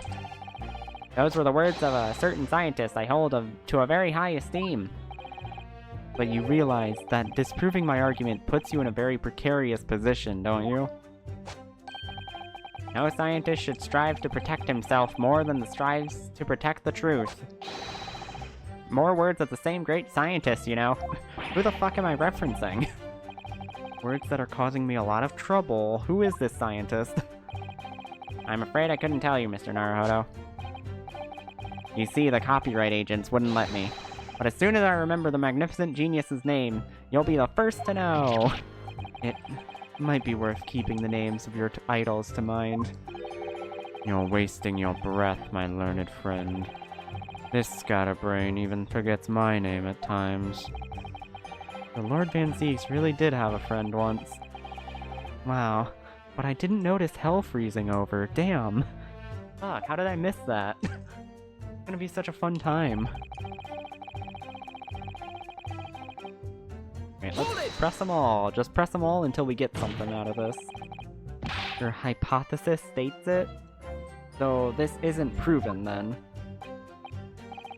No, of course not. It's merely a hypothesis, but a good one, based upon thousands of calculations. But it is widely known that metals can't be disposed by electrolysis. Yes, of course. So I am right. My hypothesis is clearly correct. I'm not stupid. I'm not a quack at all. What is it about incriminating yourself that makes this man so happy? Why is he so overjoyed by this? It's the whole reason that the birdcage is made of wood, you see. Sorry, the birdcage? Yeah, where we put the birds. Yes, that's what I call the sea optos cage, of which Mr. Asman was placed for the kinesis. Those are huge shards of glass. What the fuck? I know this is late to point this out, because I've looked at this photo like 4 times now, but those are gigantic shards of glass, like thickness-wise. That is some thick fucking glass. The jail cell in which the victim was detained. It does indeed seem to be made of timber of some sort. I'll thank you not to refer to it as an instrument of incarceration, your lordship. In short, any weapon lodged in the victim when he was beamed away by instantaneous kinesis would have been left behind on the stage if it was made of metal, correct? Yes, that's it. Yes, yes, yes. It fits perfectly with the mathematical model. But the ultimate conclusion, then, is that the defendant alone had the opportunity to inflict this fatal injury on the victim, is it not? Ah! Indeed, sir. Someone beam me out of this nightmare. Get me away from this fucking moron. All you had to do was keep saying it was an accident. We were home free. Hold it! You seem to be pleased by that. Yes, another example of my hypothesis holding true. But I sense some sarcasm, Mr. Naruhodo. Are you not pleased? No. Well, I knew it. At the end of the day, I'm the one responsible for Mr. Asman losing his life. The advancement of science is no excuse, I know that. No, you're quite right. So the court, did you have a close relationship with Mr. Asman? Oh, well, no, not really. Yeah, he just fucked me in the butt a few times, but, you know, you don't have to be that close to someone for that. I've only met him 2 or 3 times. We only ever discussed my hypothesis in the project. And the research grant, of course. Mr. Atman was the patron of my research. Without him, my work wouldn't have been possible. Hold it! How did you come to know Mr. Asman in the first place? This little pamphlet I got. A year ago, a small provisional science journal published a little paper about my work. Look at this tiny little piece of shit. I love it. He's such a little guy. That's a scientific journal? Good gracious. Need new spectacles for that. I might have an extraordinary hypothesis and great promise, but at the time I had no money. As we all do. I had to eat tiny little meals at a tiny little cafe and drink watered down water out of a tiny little glass. But Mr. Asman read the paper and came to visit me at my tiny little laboratory. It was just my basement. My mother's basement. And offered you money to help fund your work. Exactly, that's exactly what happened. I handled the theoretical side of things, and Mr. Asman provided me with an engineer for the practical. And the 3 of us produced that fantastic machine together. The machine that you brought to the Great Exhibition to demonstrate. We had to apply to the government. Apply to the government for some sort of inspection to be allowed to exhibit, I think. I didn't understand all that side of things. Mr. Asman took care of all of it. He was a wonderful man, really. I owe him everything. Now I have the duty to protect the incredible machine that we built together. Hold it! When you say that you built the machine together, does that mean you were involved in its construction? Who is the other guy? Who is the engineer? You gotta tell us this stuff. Yes, well, not exactly. I'm not good with the practical side of machines myself, so the physical construction was done by an engineer. Little remains of your creation now, though. Following the explosion. Repair will no doubt be impossible. Yes, I realize that, but still. If someone were to gather all the broken parts, that they could discover the secret to my hypothesis. So Mr. Asman and I toiled away that machine for so long, we put our hearts and souls into it. And that other guy. Fuck them. I have to protect our work. What's left of the machine must be kept safe. That's only fair, because what happened was an accident. That's the extent of the testimony, then. Thank goodness for that. I don't want him doing any more damage. He's already basically proven that he could have been the culprit. But it seems as though all he really cares about is defending his hypothesis. I'm gonna have a fucking defendant breakdown by the time we prove that it was obviously wrong. What if his hypothesis is just fundamentally flawed?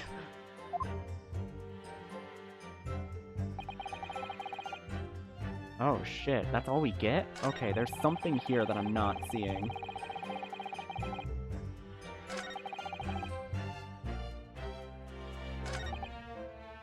Let me think.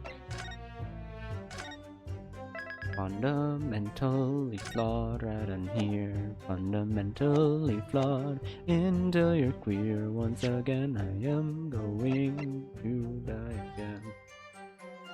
Found under the experimentation stage. I don't think this is anything right now. No, I don't think this is coming into play yet. Crossbow definitely feels important. This, I don't see this helping right now. This is really what's getting to me. Is like, is there any metal here? I guess he would know about...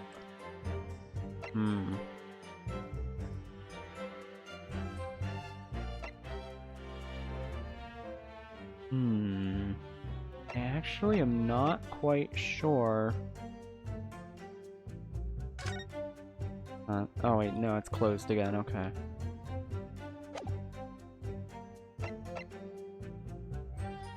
This states the kinesis cannot transport metal. Found...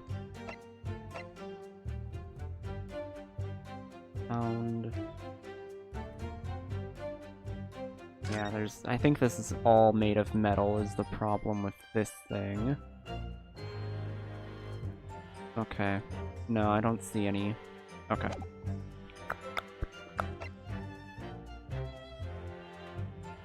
You know what? I'm gonna shot in the dark and just say it's the photograph of the... I don't necessarily see anything that could be made of metal here, but, like, I don't know what else to present here, actually. This is stumping me. Objection! Professor Hairbrain, you say that according to your hypothesis, nothing made of metal can be beamed by instantaneous kinesis using the machine you made, is that right? Oh, I was wrecked. I mean, it makes sense. Nothing else really made sense. Yes, that's right. Spot on it. Exactly correct. In that case, I'd ask you to look at this photograph. Look at this photograph. Every time I do, it makes me laugh. In particular, I'd like you to pay attention to the victim's face. Yeah, those look kinda metal.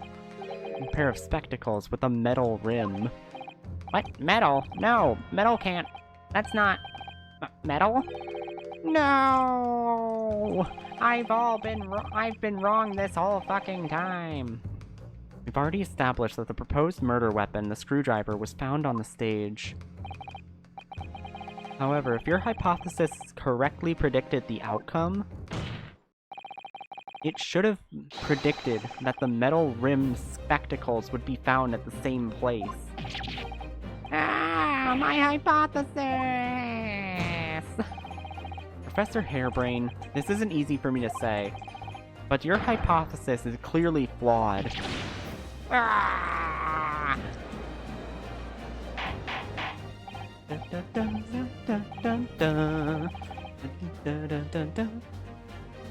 Oh, I just noticed that my model isn't working. How long has it not been working?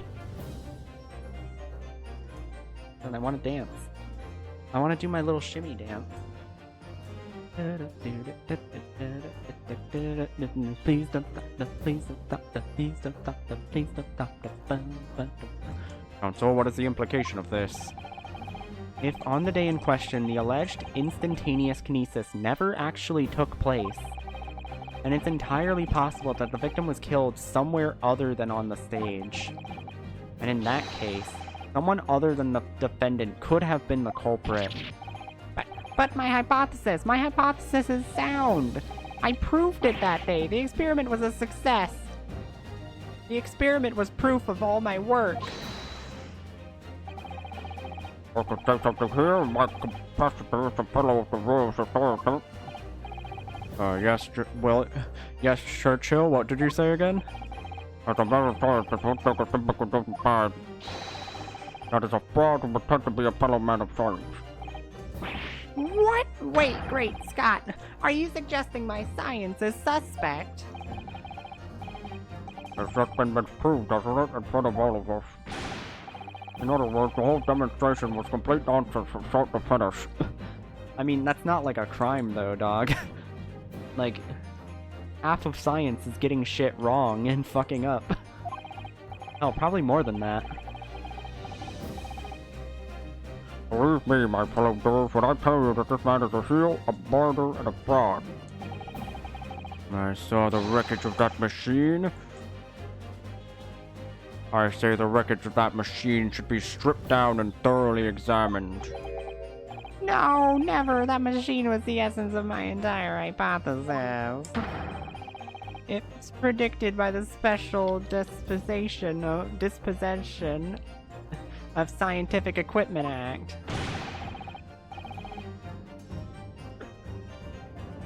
What the devil is that blasted act all about, eh? Who made up this daft rule?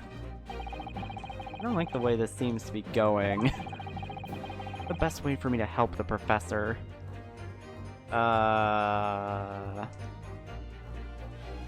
Raise an objection, I guess? Because, like, this isn't about whether or not his experiment was a fraud. It's about whether he murdered someone or, like, was committed manslaughter. That's what matters. Like, y'all are getting up in a pithy about this shit. That doesn't matter. Professor Harebrain is yet to perfect his invention. That would seem to be the case, yes? But even so what? Going to such trouble and expense to create a fake machine to display in public. He would have absolutely no reason to do such a thing. Objection! He had an obvious reason to do exactly that. For the research grant money. The government was foolish enough to have deemed the man's ridiculous notion possible. He and his conspirators would have received a handsome sum indeed. Conspirators? What would be the value of such a grant? 10 pounds? An order of magnitude out, madam. 500 pounds a year. Oh, you could live handsomely on that much for years. The Society's noted an increase in bogus public demonstrations in the field of science recently. Plenty of scientists argue with each other to get the largest slice of the funding cake. People's greed is plenty motive enough for murder, I assure you. I mean, yeah. Maybe you shouldn't have all this. Maybe capitalism is the real problem. No, it's greed. It must be. No, I haven't deceived anyone, least of all the government. My hypothesis is sound. The science is sound. Please, you must believe me. Objection! No matter how unbelievable this hypothesis may seem to you, ladies and gentlemen, the fact remains that the victim was transported instantly to the Crystal Tower. Which means that the experiment was a success. Ah, Barrack.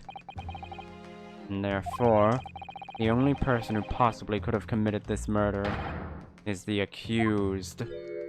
Ah, Barrack. Oh, man. Where's this heading? I have no idea. What the fuck are we getting at here? My lord, if I may. Yes, Lord Van Zeeks? Prosecution would like to summon a new witness to the stand. New witnesses? New witnesses? What would be the nature of their involvement? They were spectators of the demonstration at the exhibition, who were occupying special seats. Eyewitnesses? Hmm? Ooh. Very well, the court grants the prosecution's request.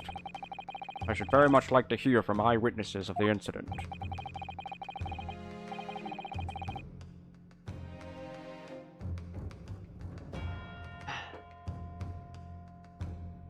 The prosecution's stance is clear. This experiment was no apostate. The accused killed the financier victim there on the public stage before the very eyes of the spectator. Now, my learned friend. Oh, yes? What's up? Why are you so sassy at me? Time to make your own stance clear. Clearly a flaw in the professor's hypothesis. I can definitely see that. But where does that leave me? You take a short recess now, during which time the prosecution will prepare its new witnesses to take the stand. As you wish, my lord. Good, in that case, court is adjourned for 20 minutes. Alright, alright. Well, I was right in my glasses theory. I just wasn't sure if they were metal or not. I was too, wishy-washy on that idea. I could have just not pressed anything and just went for it, damn. Bum bum bum. Oh, still trial part 1, not trial part 2? Weird. But we're going into the part 2 of the trial.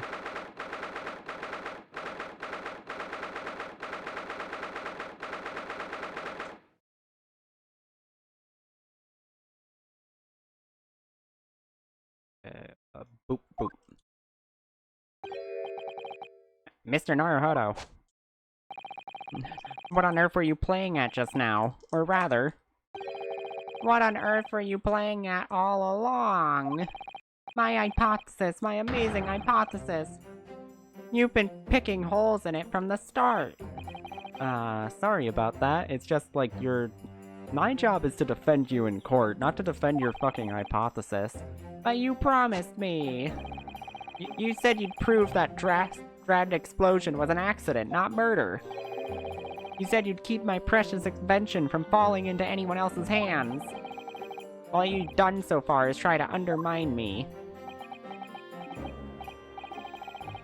Yes, I did make you a promise, you're right. I said that I'd believe in you and fight for your freedom to the very end.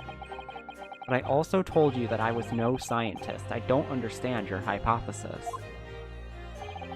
The fact is, there's an undeniable flaw in your logic, isn't there? Ah, but if I just run through some equations... Yes, you see, it's because my work is incomplete. You see, I started from a conclusion and went backwards, and found all of the ways my conclusion could be right. The scientific method, I'm sure. No, trust me. It's solid logic. I'm not stupid. Please.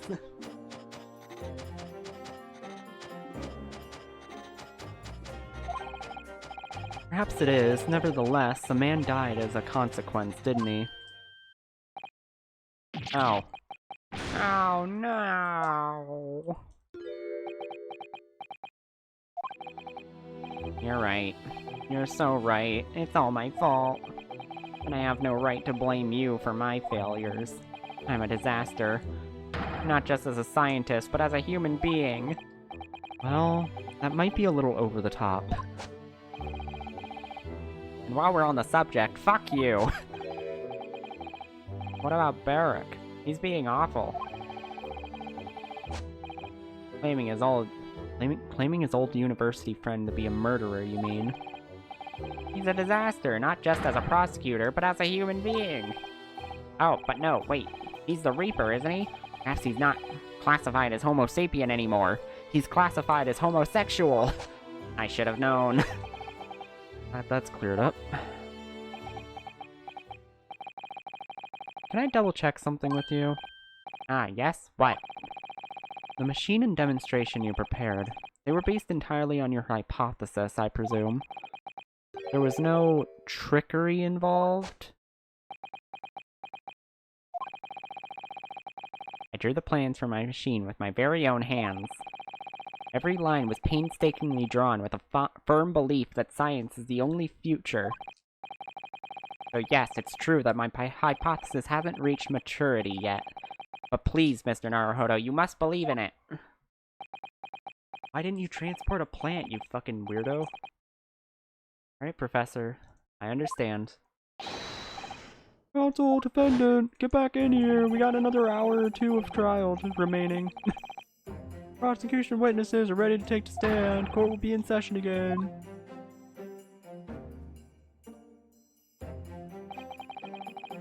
It all hinges on that demonstration. The professor's hypothesis is sound as he claimed. Leaves him as the only person who could possibly have killed the victim. On the other hand, Mr. Shlomes was adamant. Practical implementation, such as was attempted by the professor at the Great Exhibition, is quite impossible. So really, what should I be trying to prove here?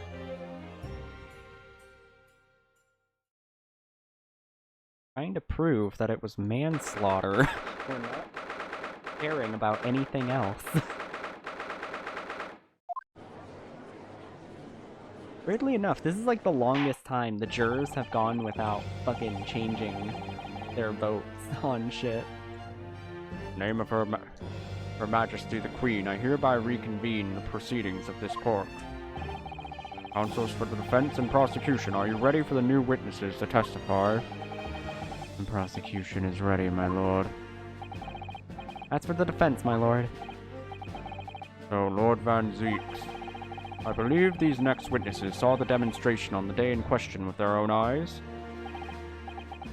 Indeed, they did.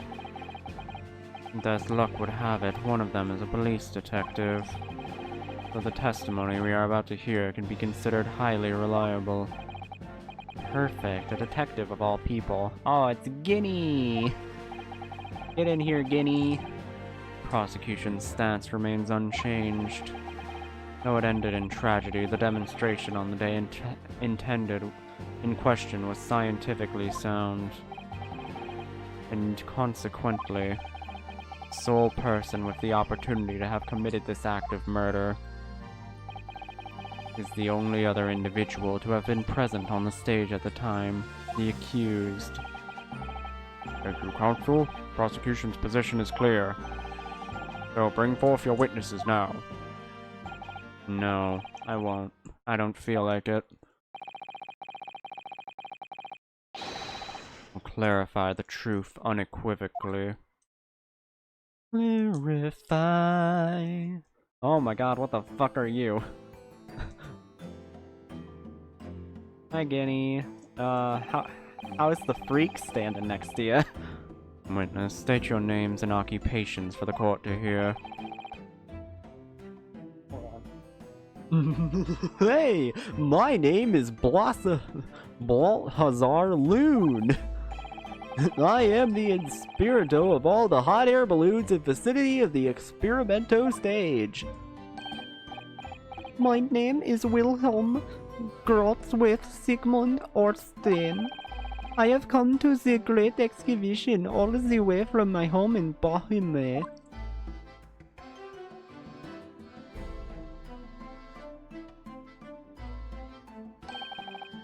I'm very rich. Cool, thanks, kid. Inspector Ginna Lestrade, Scotland Yard. I'm a great detective. Even Erlock Shlomes agrees. I was on search duty at the exhibition, and I got to go up in one of them balloons. It was amazing. Ginna, again. Okay. We do love our Ginna.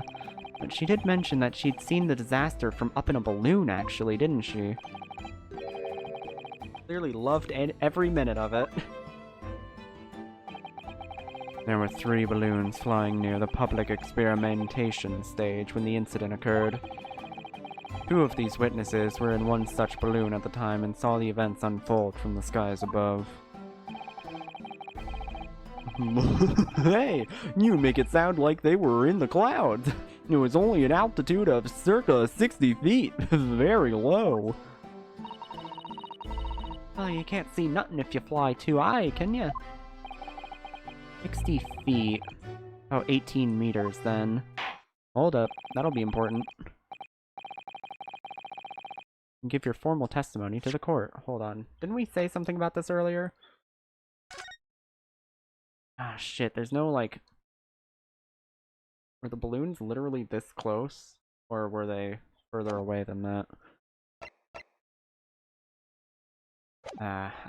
They didn't give us our math in here. I need my numbers, babe. Give me my numbers. Kindly describe exactly what you witnessed, especially those of you who have a vantage point above the stage. Alright, let's see how this one goes. The view from 60 feet up. It was an incredible, terrible.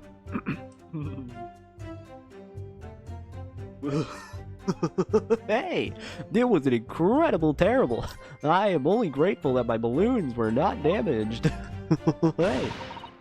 There's this huge bang from the stage, and the next second another bang in the sky beside us. And for a minute, this monkey cage appeared out of nowhere. The cage, it fell from the sky like a stone and crashed into the crystal tower.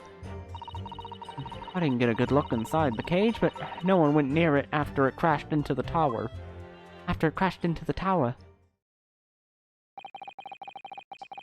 Most extraordinary collective account, I must say. But that didn't say anything. There's a detail in the witness's testimony that I've not heard any mention of until now. Specifically that there were 2 explosions? More precisely, 2 explosions in 2 separate places, yes. What do you mean? The demonstration began. The balloon carrying the 2 witnesses was around here. There were other balloons in the air nearby at the time, carrying other passengers as well, to be clear.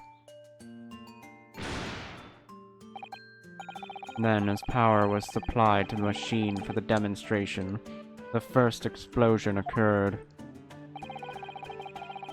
The so-called birdcage that contained the victim disappeared from the stage, and a moment later, the second explosion occurred directly adjacent to the balloon carrying the witnesses.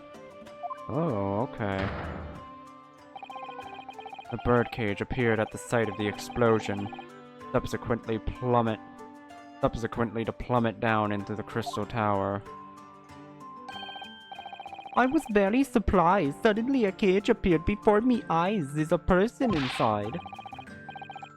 The blast was so hot that I didn't want to miss a thing, so I kept my eyes wide.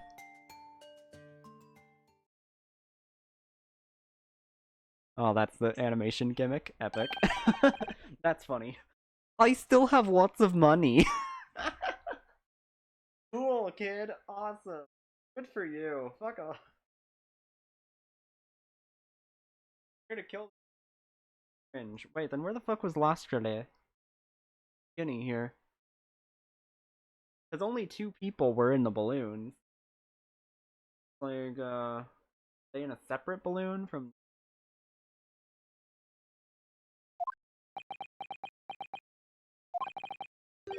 Precisely, who is this curious infant? I'm told he's a young noble of Bohemian royalty.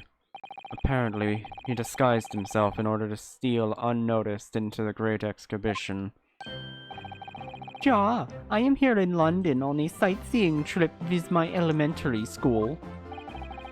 We will have the benefit of a child's point of view in my testimony. That'll be very helpful. Do you really need that? When I remove the mask, this is what I look like. Ah, yes, I see a delightful face, I'm sure. I can't actually see from all the way over here, but I'll just go with it.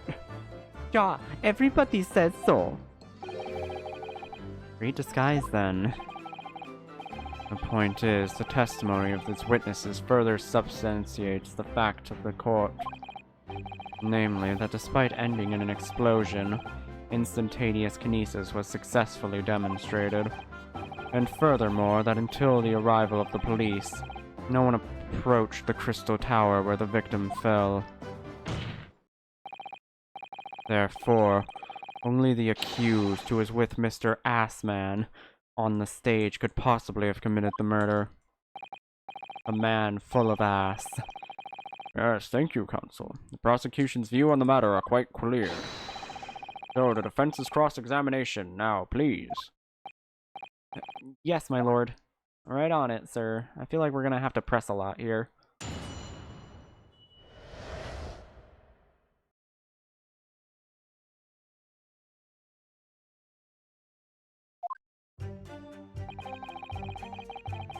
Terrible. The balloons were not damaged.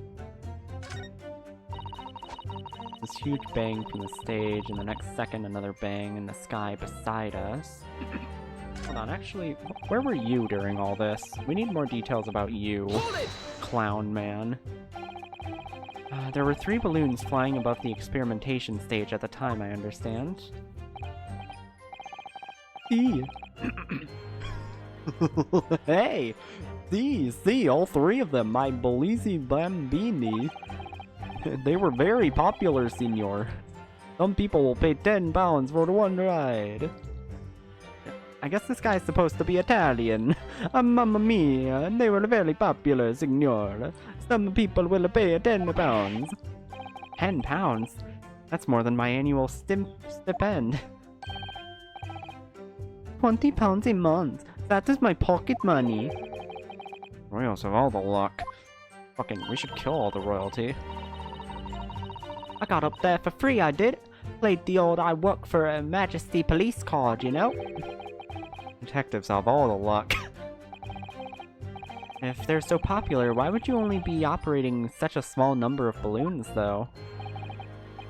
Because if I have too many in the sky, they would crash into each other. The operators for the balloons were decided by lots, with each operator manning a particular area. See, and the zone above a public specimentation stage is the most profitable. The other impressios, they hate me. Thank you, witness. I think the court has a clear picture of the arrangements for balloon rides at the exhibition. Perhaps we could hear more about what you actually witnessed on the event. I can fill you in there, my lord. God, I can't get Getty's voice consistent. I don't know what to do with her. Right, I can do you right there, my lord. There's a huge bang from the stage, and the next second another bang from the sky above us. Hold it! So that must be where the crossbow comes in again. So you actually saw the accident happen from up in the air? Yep. Isn't it amazing what a detective gets to do, eh? I'm telling ya, Odo, being a lawyer's a mug's game. You should join the force and we have a flying together. You know me so well. Yes, well, anyway. Can you tell us exactly what you saw, do you think? Everything. I saw everything. We were up above it all. That doggy cove climbed into that cage, and that dodgy professor pulled all them levers.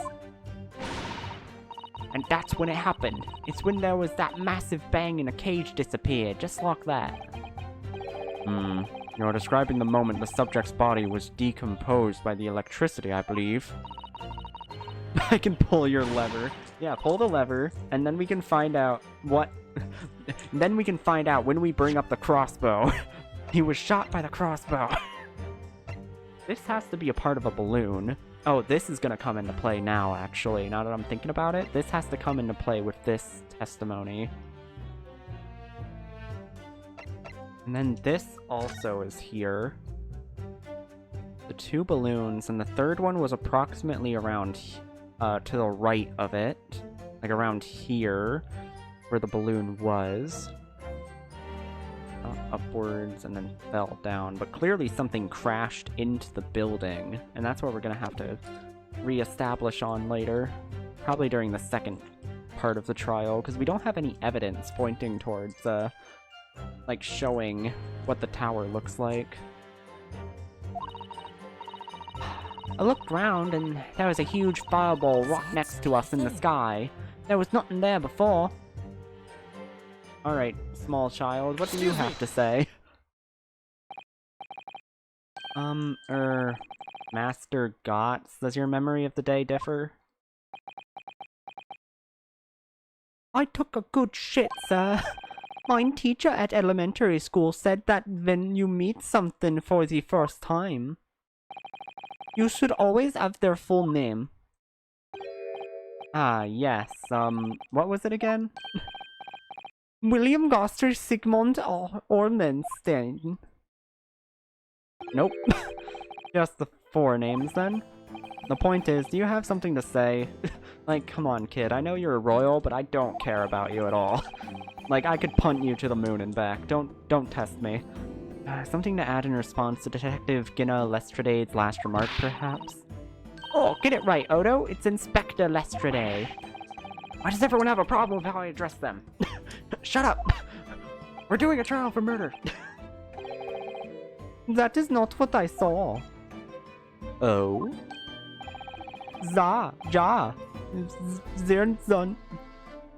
There was a second explosion and was right beside our balloon. That is true. But I'm sure. Which is what I said. In it, 1 minute there was nothing there, the next a massive explosion. My teacher at elementary school said that when something else is speaking, if you are rude enough to interrupt, you will have the most awful life imaginable. I will fucking kill you. Are all Bohemians, brought up to be so full of joy? Give me my balloon. Oh, it's a good thing we have an infinite supply of balloons. Just before the second explosion happened next to our balloon, I clearly witnessed a great balloon flying in the sky. A green balloon? Oh? You what? I saw nothing like that. But I did, I saw it, and you can't say I didn't. I will complain to the council. I will climb and scream and shit and fart. You cannot stop me from fucking and coming. I'm going to shit and come and cry. My testimony is the truth. I am a Belamese prince. You cannot say it's a lie. And the bleeding royalty card, are ya? Typical. That's the orphan who likes to remind people she works for Her Majesty's police. You got so much less based when you stopped being an orphan. I gotta say, Guinea. In that case, the young man, I must ask you to amend your formal testimony. The interest of the cordial national relations between Great Britain and Bohemia. Bohemian Rhapsody. Okay. So I do want to present the balloon. Like the balloon scrap. It doesn't contradict what they're saying, though, is the thing. Like, presenting this doesn't contradict what they're saying.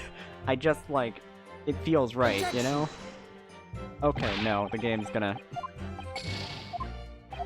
Yeah, you're gonna deport me, I know. Why are y'all so mean? Actually waking up at fucking 11 a.m. Yo, huge. Yeah, I mean, yeah. For me, it's already noon. Okay. The sky exploded. Now we have a German kid, an Italian balloon man, and Guinea! Our favorite little girl, Guinea. Green balloon, you say? Are you sure about that? Of course I am sure. I am proud Bohemian prince. All these questions are making me boring. I think you mean bored. Ah, English is very annoying. The language of my countrymen is far superior. That's probably true, actually. Regresso, it is very wrong to lie. A lie. Flying balloons never explode for the same reason the planets never explode. It is illogical. Please tell me that doesn't mean logical. If you insult me, you insult all. If you insult me, you insult all of Bohemia. God damn it. I have to keep bouncing between these fucking different accents, and they're now, like, merging into each other.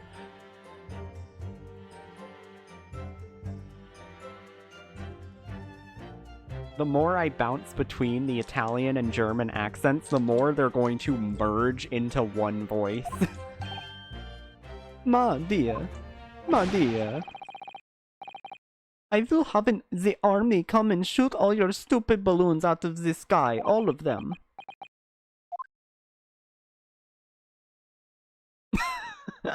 He pays for the fucking balloon again. Here you are, your highness, mamma mia. Please don't kill me.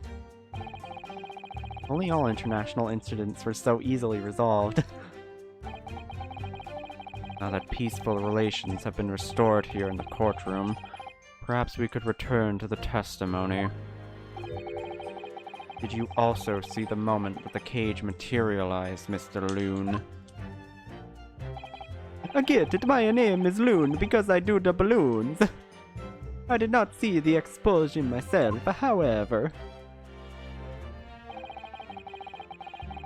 The cage, it fell from the sky like a stone and it clashed into the crystal tower, mamma mia. Not to be confused with the pizza tower, the much more famous exhibit. Hold it! Did you see what actually happened? Did you see that actually happen? Did any of you see anything useful? No, in reality I did not. I saw after it hit the tower. There was a grenade confused around the stage. A grand confusion on the stage. I learned to see what had happened. I was terrified by the idea that one of my balloons had crashed. Post-AR's livelihood. But when I looked up in the sky, all of my precious balloons were still there. I saw it though. I saw it slam into the tower. After all, I'm a detective now. And tell us what you saw, Inspector Lestrade. That's what I like to hear. That's what I like to hear. Still got her fucking coin. Even after so much, she still has the same stim. Good. I love my dumb little pickpocket daughter.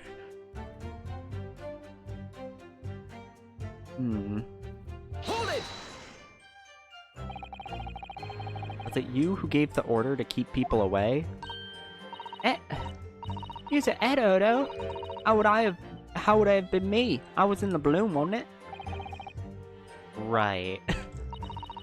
No, because I wasn't available. It was the boss who had to leg it over there.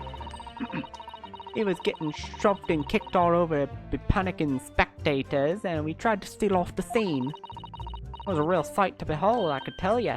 Amazing. Poor Inspector Gregson. Don't worry, he didn't suffer much. He's already dead. As you can see from over here. He was already strangled before. This is just his lively corpse. Bossing around. Oh, anyway, I couldn't see the cage that well because of all the smoke. Oh, and I didn't really want to see, to be honest. I was scared out my wits. Keep it together, Inspector. No, she's so scared. Prosecution really is asserting that the demonstration was genuine. What if it was actually some kind of switch-around trick instead? It would mean that the victim was never actually on the stage in the first place. 2 explosions would have thrown everyone watching into a panic for sure. I think I need to find out more about what exactly people saw at the time.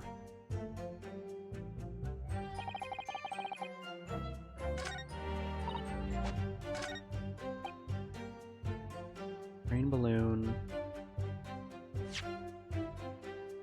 I guess I could show this, but I don't think that's what they're going for. Wait, I never actually got to the end of this, because I did the pursue thing before just getting to the end of this normally. So we'll see if that changes anything.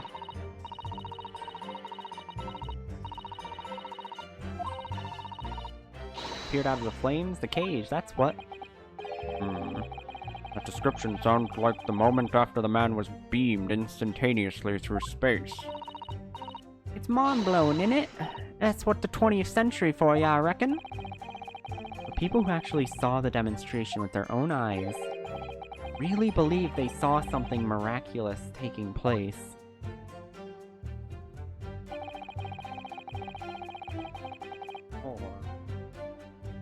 Oh my god, they had a wax figure in the balloon that they dropped from it in order to make it appear like they blew up the balloon to make it so the wax figure would plummet and it would appear there as if it was always there. That's what they're going for here, isn't it? That's what this whole thing is about. How do I prove any of this, though? Like, we already pressed everything, so there must be a contradiction we can go to. Really terrible. This is what I don't understand. Because clearly one of his balloons was damaged. Unless it wasn't one of his balloons, and that's what we have to prove.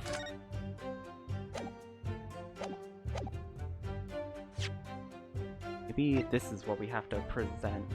Objection! Boom! Mr. Loon, in your testimony, you said that all 3 of the balloons you had operating at the time were undamaged. I see, that is correct. They had been caught up in the explosions. It would have been terrible.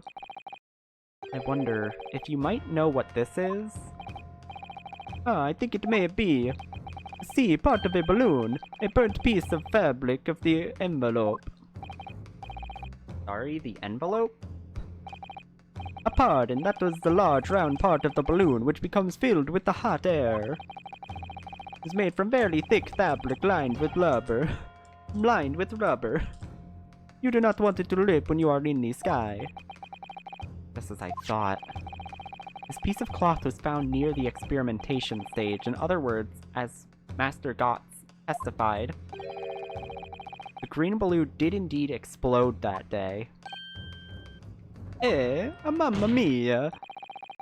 If all the balloons in the sky above the experimentation stage belonged to you, Mr. Loon, then your statement that they were all undamaged clearly contradicts the evidence. No! No, his infinite supply of balloons. Didn't the man say so? Everyone on board was killed. So, having just spent 10 whole pounds for the experience, seems like to me that things crash 50% of the time. The instantaneous kinesis did occur, but after the explosion on the stage. The point of materialization shifted to a location occupied by a balloon. Causing the balloon to explode? Yes, immediately possible. Imminently possible. An unfortunate, tragic accident, as it were. But it changes nothing about the pertinent facts. Where are the people that got... Where are the people who were in that balloon? Well, unless it was all just a setup. That's what they should be asking, but, you know, it's gonna come back around to how this was all a setup from the start. This I cannot accept. Why not, Mr. Loon? You are suggesting that I am a liar. That person died in a balloon incident. There's no need to get fired up, Mr. Loon. The victim was the sole fatality that day. That's right, and I prove it. Balthazar Loon is not a liar. There is no such a balloon in the sky. It is not possible. You're saying it's impossible? Why? This court has more important matters to discuss than the numbers of balloons that were operating that day. No, it doesn't. Shut the fuck up, Van Zeeks. You're stupid and wrong. Aye. But we can't ignore the fact that nobody appears to have known anything about this other balloon until now. My lord. The defense calls for further testimony from Mr. Loon. The balloon man, Mr. Loon. I concur. There's clearly more to the truth here than meets the eye. It's imperative that we clear up the issue of this phantom balloon, I feel. With this, we'll give supplementary testimony about the balloons who are operating at the exhibition. Ah, a glaze, my lord. A glaze me, my lord. Mamma mia. Why are we on the kid? Get away from him. This is my testimony.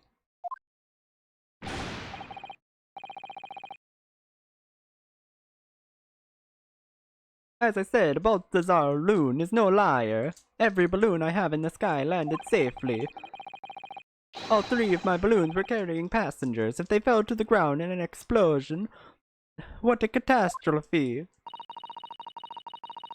You can't get away from the fact that a burned up bit of cloth was found at the scene, can ya? Can ya? The coppers, at the yard reckoned it was probably some debris thrown at from the explosion on the stage. That's the wrong accent entirely. What the fuck was that? This stupid ragazzo is mistaken. My balloons have the red and blue zigzag stripes anyway. So your assessment is that the balloon this child saw was not the one belonging to you. Si, extremamente. If he even saw a balloon in the first place. I do not like the sound of it. It is very bad for business. Oh, mamma mia, I have a good mind to sue the land of Bohemia. If you attack us, we will fight back. It will be over. All out war. War? Oh no! Why do you know about that? Someone get this kid out of here. Also, why do you have a head injury? Are we not gonna discuss that? Happened to All Out War. Your loon certainly doesn't appear to be lying. That doesn't change the fact that the testimony and evidence are contradictory here. The defense is unable to find fault with the witness's statements. Court must consider them the truth. Think long and hard on that, my learned friend. The situation has clearly changed now. I have to get to the bottom of what happened here. Hold on, I just heard something.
Okay, I'm back. Another person show up at our door, had to take care of. Just sign a package.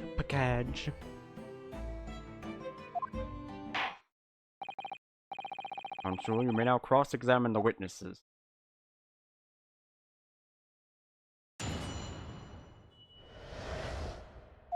Mr. Loon's balloons.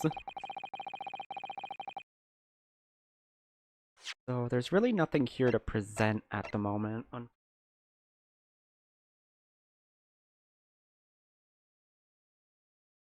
Man, I can't believe we still haven't brought in the crossbow yet. That would have been like the first thing I brought up. Like, hey, this was found near the scene. Like, this was clearly used for something. Yeah, okay, I don't think we're getting anything from here.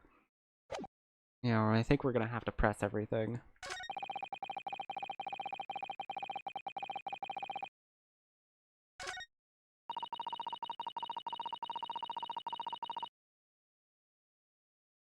Press this. I think this is the most important one to press. We're gonna press any of them. I was surprised to find the piece of fabric still at the scene, actually. Didn't you search the area surrounding the stage for clues? No, I'm not into picking stuff off the ground, mate. Always works out way better diving into people's pockets instead. So much for the new career path. On you, the boss was on his hands and knees, picking up all kinds of rubbish from the floor. Thing is, though, the cage went crashing into the Crystal Tower, didn't it? So that's where most of the investigation was going on. And so, I would have thought someone from Scotland Yard would have gathered it up as evidence. Cool, listen to you. You stumble across a bit of balloon and suddenly you're the best investigator in the world. Pardon? Oh, you ain't got a badge, have you? Look at this. I could arrest you with this if I wanted to. Want to put it past her. Good. Think of it. There's talk of some scorching on the ground and meeting we had about the investigation. Coppers of Scotland Yard reckon it was probably some debris thrown from the explosion on the stage. Hold it! There is something caught in my ear and I can't fucking get rid of it.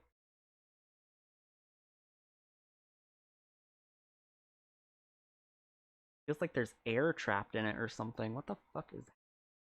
How do I get this out? There was considerable damage to the stage and surrounding area, wasn't there? Yeah, some of the coves what were watching the experiment were caught in the blast and injured. Good job the old contraption didn't keel over, eh? I haven't even considered that. Seems there was a great panic after the incident occurred. Nevertheless, the police shouldn't have missed a turn piece of the envelope from a balloon. Inspector Gregson can expect repercussions. Like me swapping all fish and chips, eh? Man's sole pleasure, his one thing, is eating infinite fish and chips. None of this matters. The scrap of balloon envelope means nothing. Nint. The stupid Legazo is mistaken. My balloons have a red and blue zigzag stripes anyway. You mean the color is wrong? Si, signora. I don't have any green balloons in my warehouse. Yet a piece of green cloth was found at the scene. It's unmistakably from a balloon. Well, I do not know how it can be. For the sake of argument, let's say that a green balloon did explode above the stage. Can't therefore conclude that it happened on the day in question. Why not? We have testimony saying it did. There have been recollection balloon fights over Hyde Park operating from before the Great Exhibition, recreational. One could have exploded on some other earlier date. Unfortunate, as I'm sure you'd agree. You believe it may have been some earlier balloon accident that preceded the incident? Si, exactamente, as the signor says, it is not from one of my balloons. Clearly this little Legozo from Bohemia is mistaken about what he saw. Excuse me! I hope that click appeared on the on the mic, because that was a loud click I just did. Is Miss Master William Gottloch Sigmund Austin? It was on the tip of my tongue. Yeah, something is very wrong. I know what I saw. There was a green balloon there. I swear it. I swear all over Bohemia. You can speak as much about the language as you like, but it changes nothing. Ooh, money. If you do not have evidence, Legazo, then I must tell your parents to punish you, eh? Perhaps we'll let the judge decide when it comes to punishments. Don't talk about that in court. Judge, arrest this man for being weird. Evidence? What is evidence? What is evidence? What is evidence? Damn it, I keep getting their voices confused. Give a simple example, young man. Photograph, for instance. Some tangible proof of what you claim. Well, why didn't you say so sooner? I have the photograph here. Oh, well, why didn't you say that sooner? I had not been up in balloon for a little while, so I was very excited. Yo! And I took lots and lots of photographs. Of the Crystal Tower, of the Bohemian exhibit, of the streets of London, and the hot eel cellar. The balloon. The instantation kinesis experiment? Did you take a picture of that? Yeah, one picture. Really? You did take one? But all I wanted was the ride in a balloon. I was not interested in boarding experiments. Never mind that. Can you show us that photograph? Can you show us, like, all of your photographs that are relevant? Of course, and Zan will see. You will see that I am not lying. That I really did see green balloons. Yo, well, well, shit. Well, that proves that you did see a balloon, technically. Well, I see you all too shocked to speak. Yes, I think shocked is indeed the word, young man. Yeah, perhaps you cannot see that was a green balloon from this photograph, but that is not my fault. That is the fault of the stupid person who made the camera. Oh shit, they wad in German. There was a special wah in German. One very bohemian sounding cry. I guess he's not German, he's bohemian. I don't know what a bohemian accent sounds like.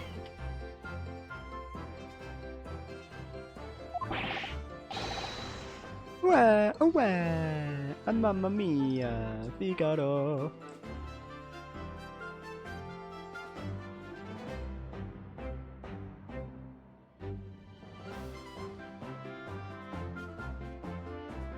Fuck, my ear. What's wrong with my ear right now? What the fuck is... Okay. Very well, the court will accept this photograph as evidence. Yay, photo! It's not my fault, it's the fault of the person who made the camera. Well, never mind. I'm sure you have plenty of wonderful sepia memories to take home with you. In any case, what exactly did you take that photograph? Well, it was on the day of the big explosion. You don't say. Oh, really? When I pressed the shutter release, there was this very big bang, and the hot blood rushed over my face. The photograph was taken a split second before the explosion occurred. And if you ask me, this black and white photograph changes nothing, mamma mia. Hold on, I need to look at this more. Okay, so this is happening over here. It appears like no one is in here. So that lane's up. Here it is. That's the fucking crossbow shot. He got it. As took a picture of the crossbow arrow mid-air.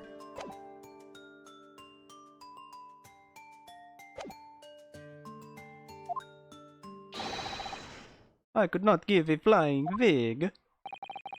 Lovely language you've picked up.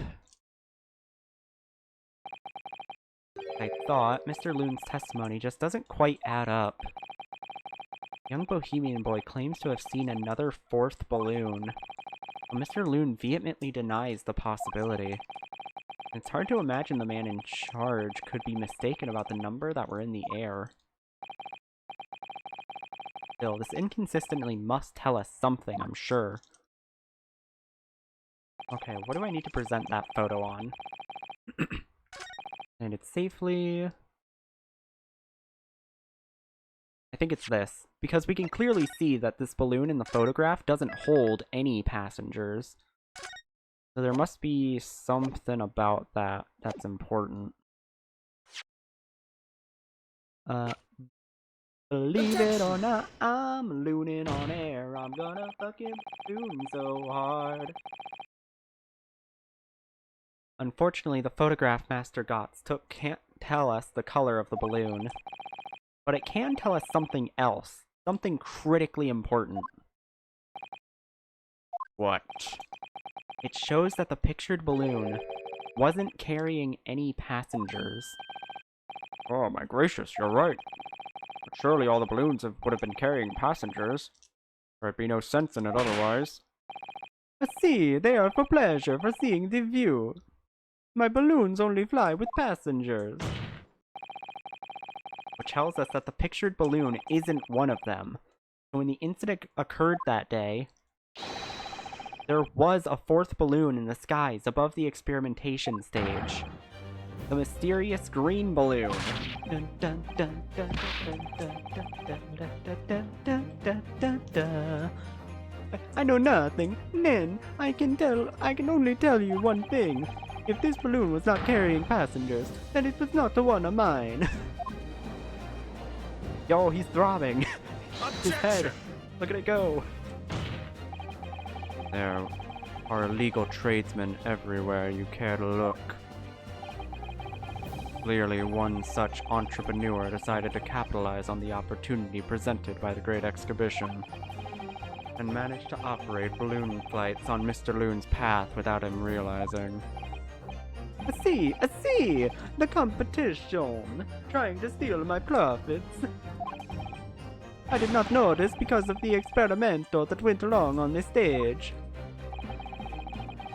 Fourth balloon exploded at the very same moment Mr. Asman was beamed from the stage below. Right, so them scraps that fell to the ground after and left them scratch marks, they didn't come from the stage at all. There's bits of a balloon raining down. Because no one was in it, didn't get no attention. Mysterious fourth balloon carrying no passengers silently floating over the experimentation stage. Objection!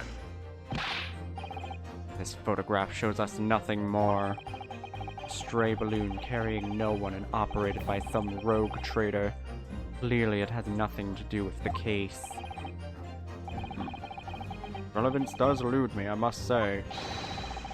Court has been sufficient evidence and heard ample testimony already. The prosecution calls for this trial to be concluded.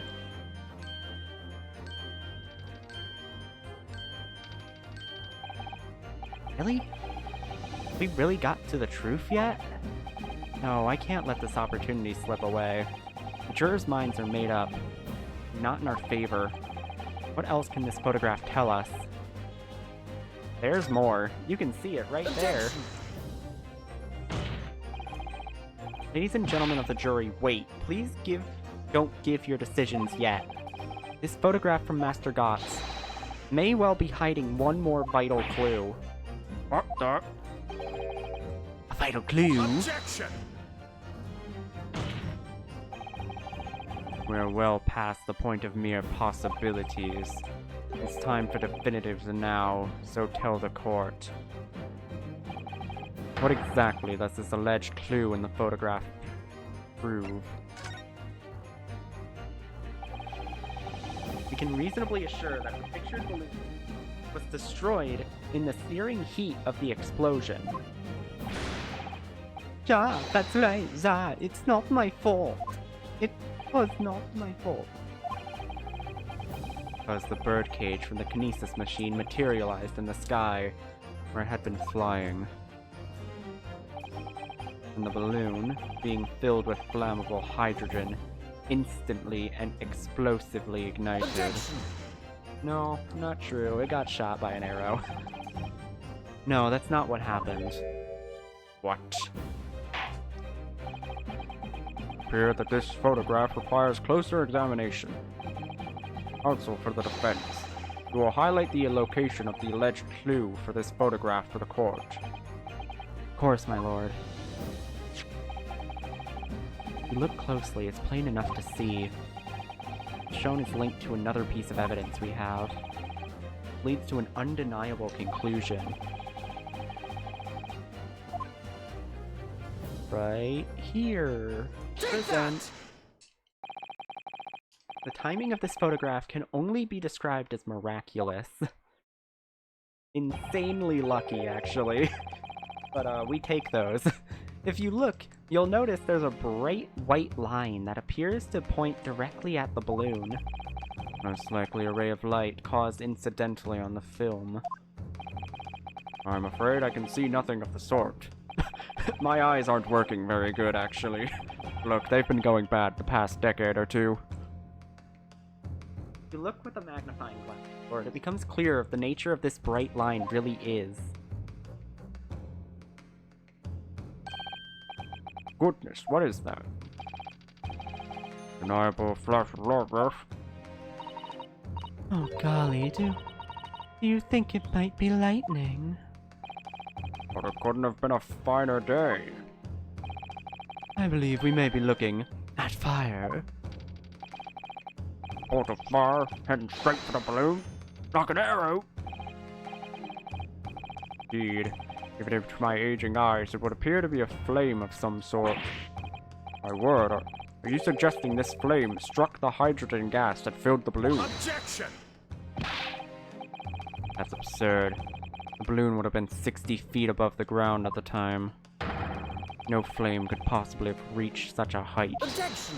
You idiot, do you not know what a crossbow is?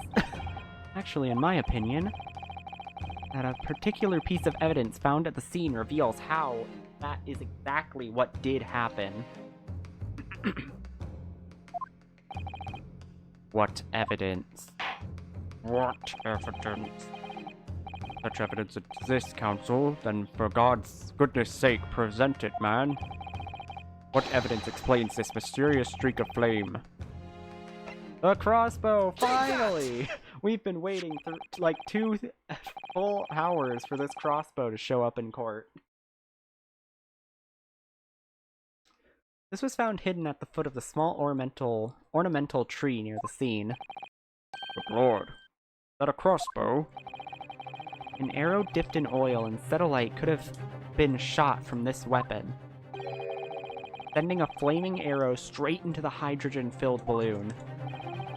Are you suggesting that crossbow was used deliberately? Blimey, you're right. That streak of lightning in the photo looks just like an arrow, doesn't it?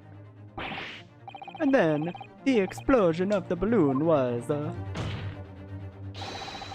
very likely the result of a flaming arrow from this crossbow igniting the hydrogen gas inside it. No. Order, order, Counsel. An extraordinary suspicion.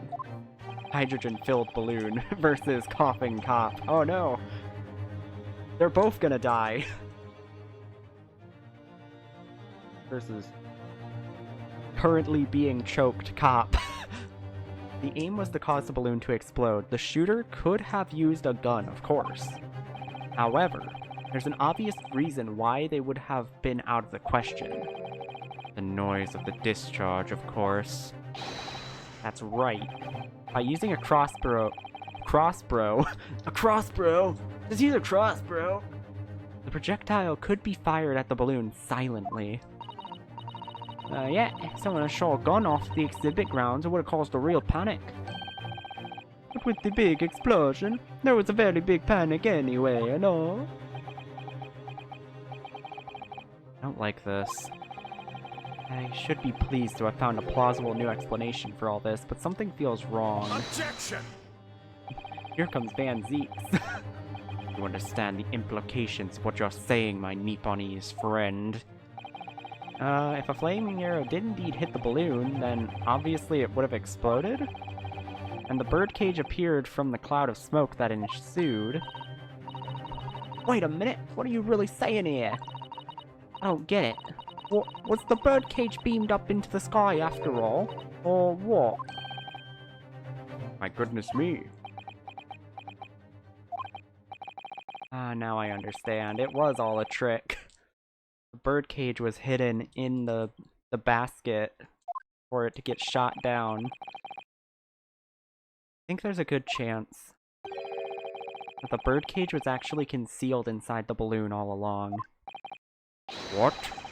Did I just hear that correctly, Counsel? No going back now. Fuck it. The horse girl has been bolted. Let's assume, as I said, it was hidden inside the green balloon, not in the not in the fucking cage. Why was it inside the balloon? On stage, when the experiment was started, the birdcage in the instantaneous kinesis machine disappeared in a cloud of smoke. At that moment, the flaming arrow was fired from the ground, causing the green balloon to explode and drawing the attention of the spectators to the sky above their heads. From amid the smoke, the hidden birdcage then appeared to fall down and crash into the crystal tower. I think you'll all agree it's entirely possible that's what I've just described as the real truth behind the miraculous experiment carried out that day. This... Good grief! God, I knew these cases were gonna get obscenely convoluted, but fuck. Ludicrous. What you're describing is no science experiment. It's child's play. A contemptible display of stage magic. Both Mr. Shlomes and Iris said that the experiment was a scientific impossibility. In which case, this is the only way to explain what happened that day. Like, obviously it was all a fucking trick. In any case, the victim's body was found inside the birdcage in the crystal tower. The instantaneous kinesis didn't take place. How do you explain that?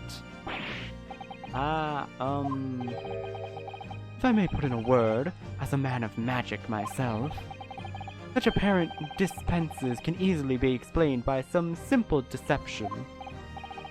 Juror number 3? A juror actually helping us once again. All that is needed is a doppelganger, someone who looked very similar to the victim, Mr. Asman, and having this other man appear on stage to front the show as a body double. Yes, of course. So in fact, it was the wax figure of him. Mr. Asman must have been inside the birdcage that was concealed inside the balloon right from the start. What? When I hear it's the only way, it makes me think of that one Adventure Time. It's no use! Mr. Asman must have been inside the birdcage that was concealed inside the balloon, inside the cage, inside the balloon. And boy am I glad that he's in there and we're out here and we're out here and he's in there and we're in there and he's out here and we're in there and he's out here, and all I have to wonder is, where the fuck is the sheriff? Objection! What the fuck is this game? We're going for manslaughter charge. We're not even going for not guilty here. This should have been so much easier than this. The balloon would have been filled with hydrogen. Anything hidden inside it would have been scattered to the four winds when it exploded. No one would ever have embarked on such a risky venture. I should have shot the deputy. Not necessarily. The explosive portion of the road gas was very much compared to the mixer ratio. Ah, thank you. Thank you, Churchill. Could you explain that again? Juror number 4, William Churchill. I believe the road the mixture of other gas and 53 of them as well. Him is the only that explode with the time to mix gas mixture the explosive portion be open. The mixture ratio. Obviously, to make the bottom so it's up to some burn, but I won't be able to blow it up. Well, not to such an extent to render the whole of stage of fire is not possible.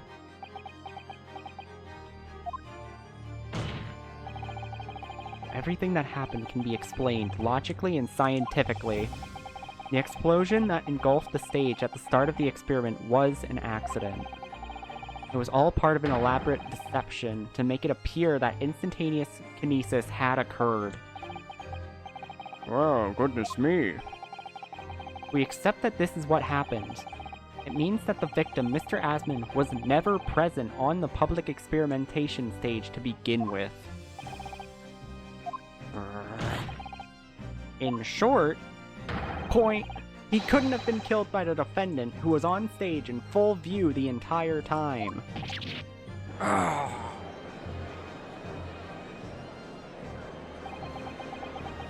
It'll be very hard for the prosecution to counter. No, it won't. Our Van Ziegs can't credibly maintain the Professor Hairbrain as a suspect now. But Hairbrain sure will. Fucking Hairbrain's gonna come in and admit his guilt. Mr. Naruhodo, I appreciate your efforts. Thank you. Professor? But you can stop now. Just keep your mouth shut, please. The lawyers and jury understood perfectly Churchill's word. Meanwhile, the crowd... The fuck is he talking about? The fuck did he just say? The lawyers and jury also didn't perfectly understand his words. They just kind of went along with it. He is actually a nerd emoji. He fully is. He just is the nerd emoji. And he's about to throw himself under the bus just for his fucking experiment. What's all this about, Mr. Hairbrain?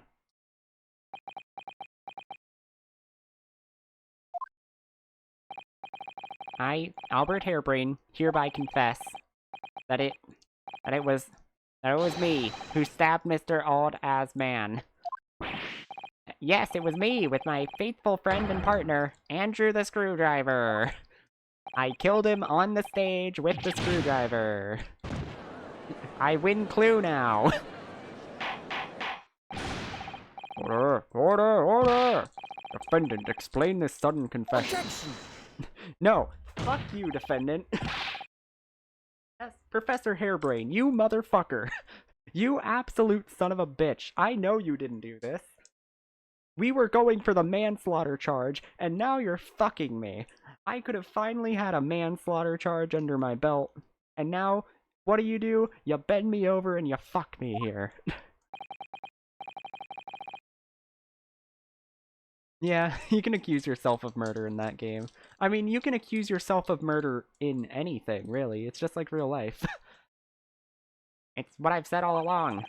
I must protect my hypothesis and my precious machine. Huh?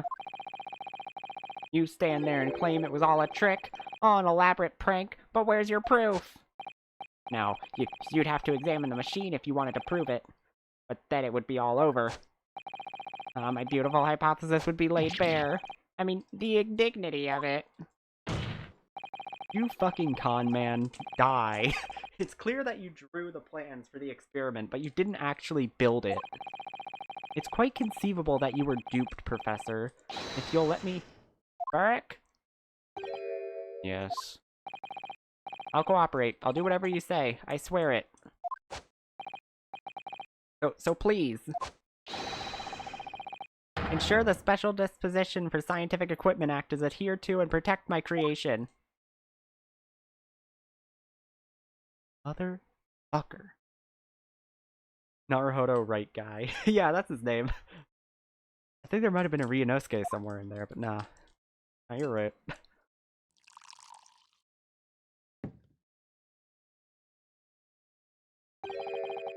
Pray forgive the discourtesy of filling my hollowed chalice at this critical juncture.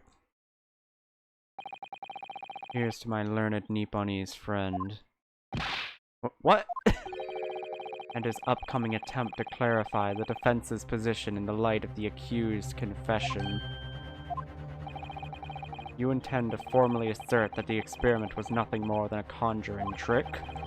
Because the moment you do, the Special Disposition for Scientific Equipment Act that protects the professor's invention will cease to apply.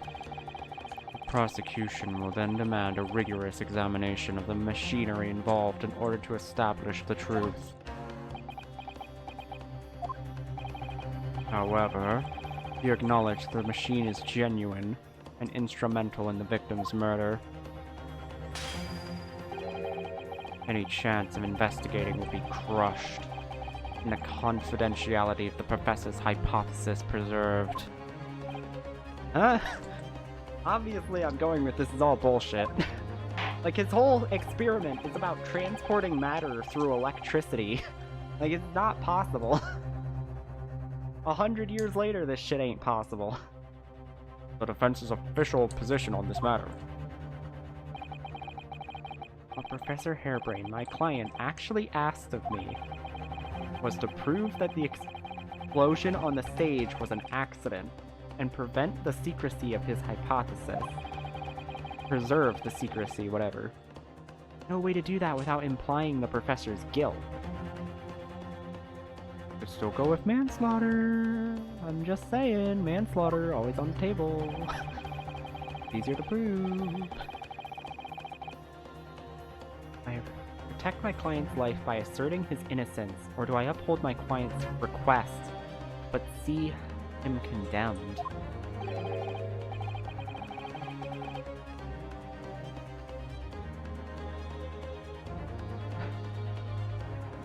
Use your super card. We will saw this bystander. What the fuck? I don't watch much card game anime. That's fair. I don't know what the hell you're talking about. You've been silent long enough. Isn't talking your trade, my learned friend. You never shut the fuck up from yapping. Or has all knowledge of English escaped your confused Nipponese mind?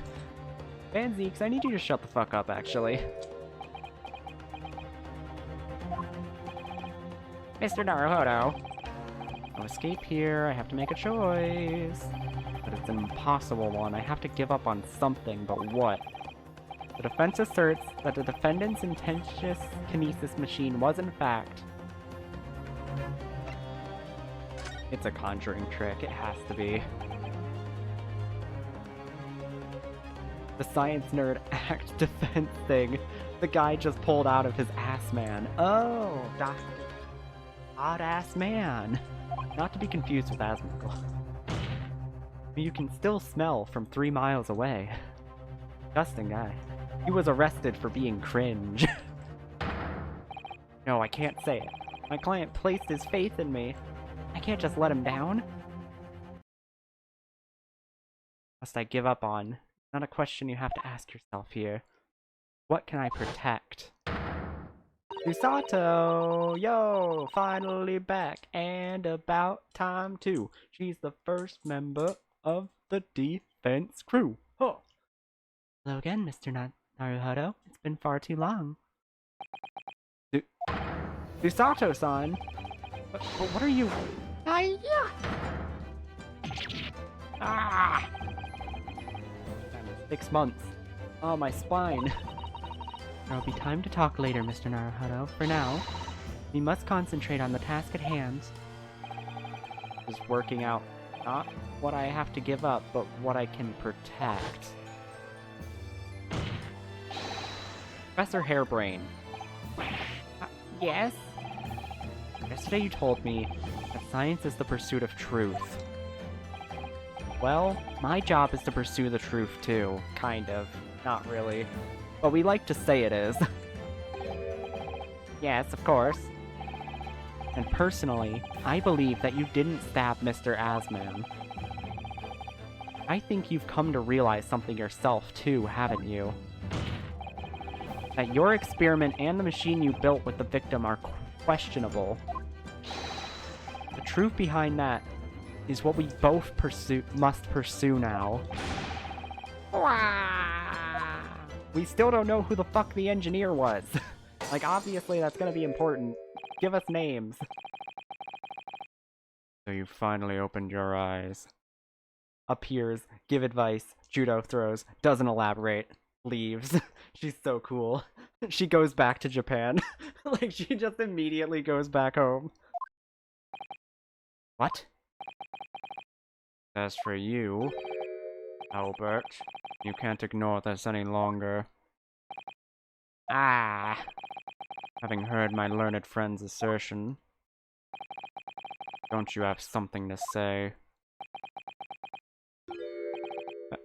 Eric. Lord Van Zeeks. Golly, I've never heard him speak that way before. In truth, there is one thing. Something I've remembered that's of relevance. What? On the day it happened, just before I began the experiment, I saw a man near the stage. A man holding that crossbow. I beg your pardon? Man, the jury hasn't budged this case. That's awesome. That's cool, actually. I like that. Professor, does the man have any distinguishing features? What did he look like? Tall, taller than me, and thin, thinner than me, with straight hair, straighter, whiter. He's the straightest, whitest man you've ever seen. It was horrifying. Even as a German, I felt uncomfortable. Let me see. One less lens than me, too. A monocle. Rather stylish black monocle. One thing in particular will help to positively identify the man. You see, I know him very well. After all, he's the engineer who built my invention. What? The Slender Man? Huh? He built the machine? That's right. Mr. Asman introduced me to him a year ago. He's a man by the name of, Enough Drebber? Enough Drebber? Enough! Rubber? Does this name mean something? Members of the jury seem flustered. To hear that man's an abomination. Not a name any conjurer wishes to hear either. Who on earth is he? I'm afraid this is the first tale of this nature that I've heard of scientific systems productive with that name. There's talk of other flamboyant experiments that turned out to be nothing but scientific in the end. What the fuck did you just say, Churchill? Obviously, the rest was after the government's research grant money. When magicians are in need of money, I have heard of them resorting to these underhanded tactics. Some acquaintances of mine with experience of such things have mentioned Enough Drebber's name before. Man is both an engineer and a magician. Yes, we're dealing with an unparalleled confidence trickster here. That's enough Drebber for you.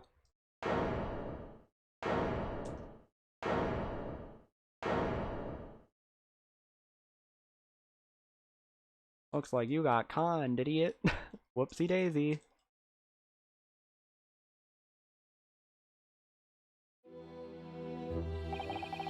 So it's true then.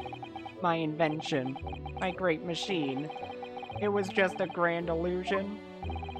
Considering what we've just heard about Mr. Drebber's character, yeah, you probably should have looked into that guy more, actually, before agreeing to all this. I'm sorry to say that sounds increasingly likely. You know, no one else believed it. I wanted to. I wanted to believe that machine would function exactly as my hypothesis predicted. Which is why you were so opposed to it being investigated, I presume. I knew that if the machine was examined in detail, its construction would give away my hypothesis. Obviously, I didn't want that to happen, but at the same time, I knew that if it was found to be nothing more than a trick, then a work of deception, then everything I've worked towards, all my research, all my dreams, my whole life would be over. So I'm going to kill myself live in court. I was terrified of that prospect. So you really have no idea then, did you? About the true nature of the machine that was built, and the true nature of Mr. Drebber. I never questioned anything. I didn't want to question it. I'm not very smart. I'm kind of moronic, actually. Barely possible that Mr. Asman and Mr. Drebber were working together to use you as a means of fraudulently acquiring the research grant money.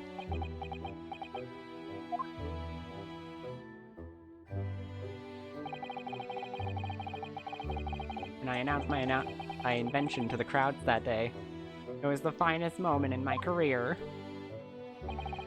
I pulled all the levers and turned all the dials in exactly the way Drebber had described.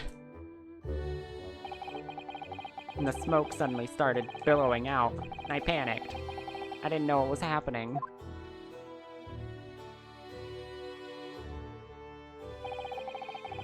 I really don't know how the whole illusion was made to work. I don't know anything anymore. I'm just a dumbass. Wah. Wah, Luigi number 1. Let me confirm one final point with you, Professor. You now consent to the prosecution submitting the necessary paperwork to release your invention from the protection afforded by the Special Dispensation for Scientific Equipment Act.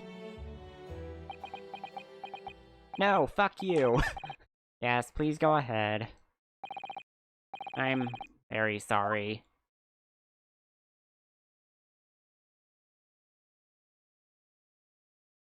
We did it! Guilty! Appear that we shall have to suspend proceedings for the remainder of the day now. Lord Van Zeeks. My lord. Court has newly been made aware of another party whose involvement in this matter is critical. Yes, Mr. Drebber. Gather information about the man. If possible, I would like him served as a subpoena. With pleasure, my lord. Our counsel for the defense? Yes, my lord? I don't know, just fuck off. Oh shit, hydrate.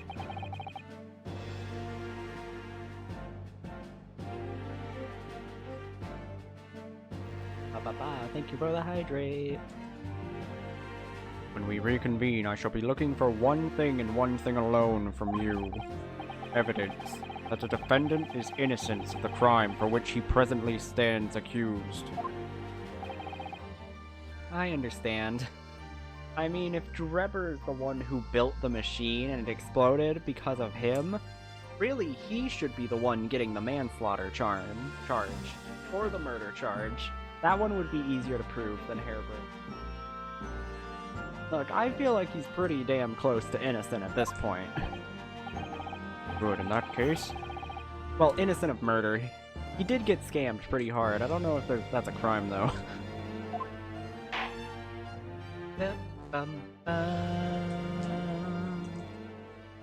Ba-da-ba-da-bum-bum-ba.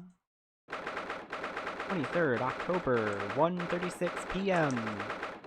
Old Bailey. Defendant's antechamber. Hey, what's up, dude? How's life? Mr. Naruhodo. Yeah? I'm so sorry. Sent for jail for being scammed is wild, though. Yeah. Look, you got scammed a little too hard.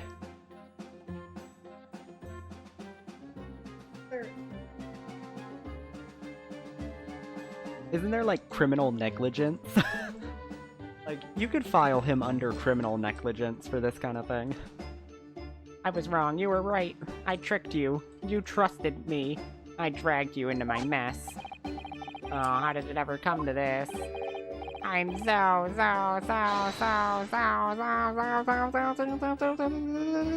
sorry. You really have no idea, Professor? About what Mr. Drebber was really up to, I mean? About what he was really constructing? Naturally. A machine was the embodiment of my hypothesis, of all my hopes and dreams. I had complete faith in it. Right, in that case, I won't say any more about how fucking stupid you are. Now, sadly, the murder accusation against you still stands. And we must do as much investigation as we can before the trial resumes tomorrow.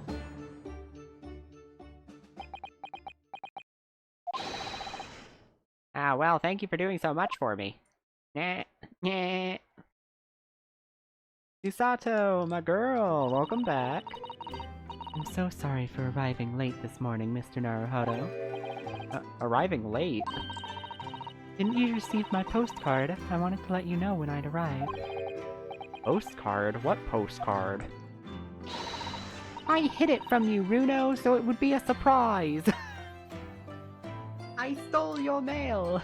I did a federal crime, Runo! Well, did it work?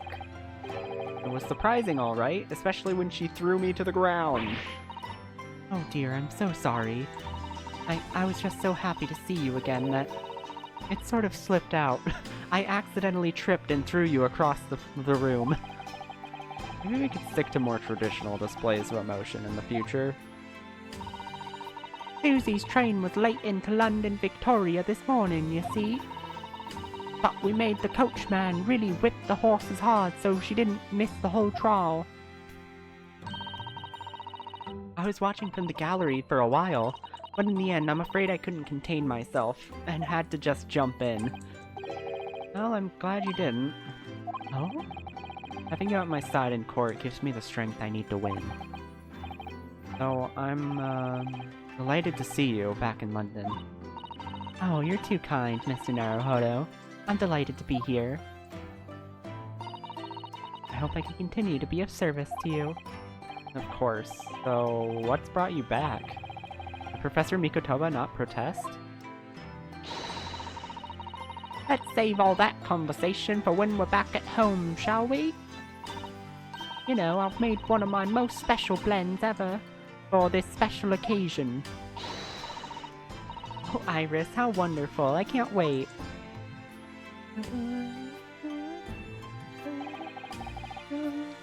Gato was back in London, back in action, baby. Hard to describe how happy that made me feel at the time, but despite my elation, our tale was about to take yet another extraordinary turn. We're only halfway through this trial, and that means we're gonna get some bullshit happening soon. To be continued. That's alright, that went well. We didn't even have to bug the jury about getting us back on their side.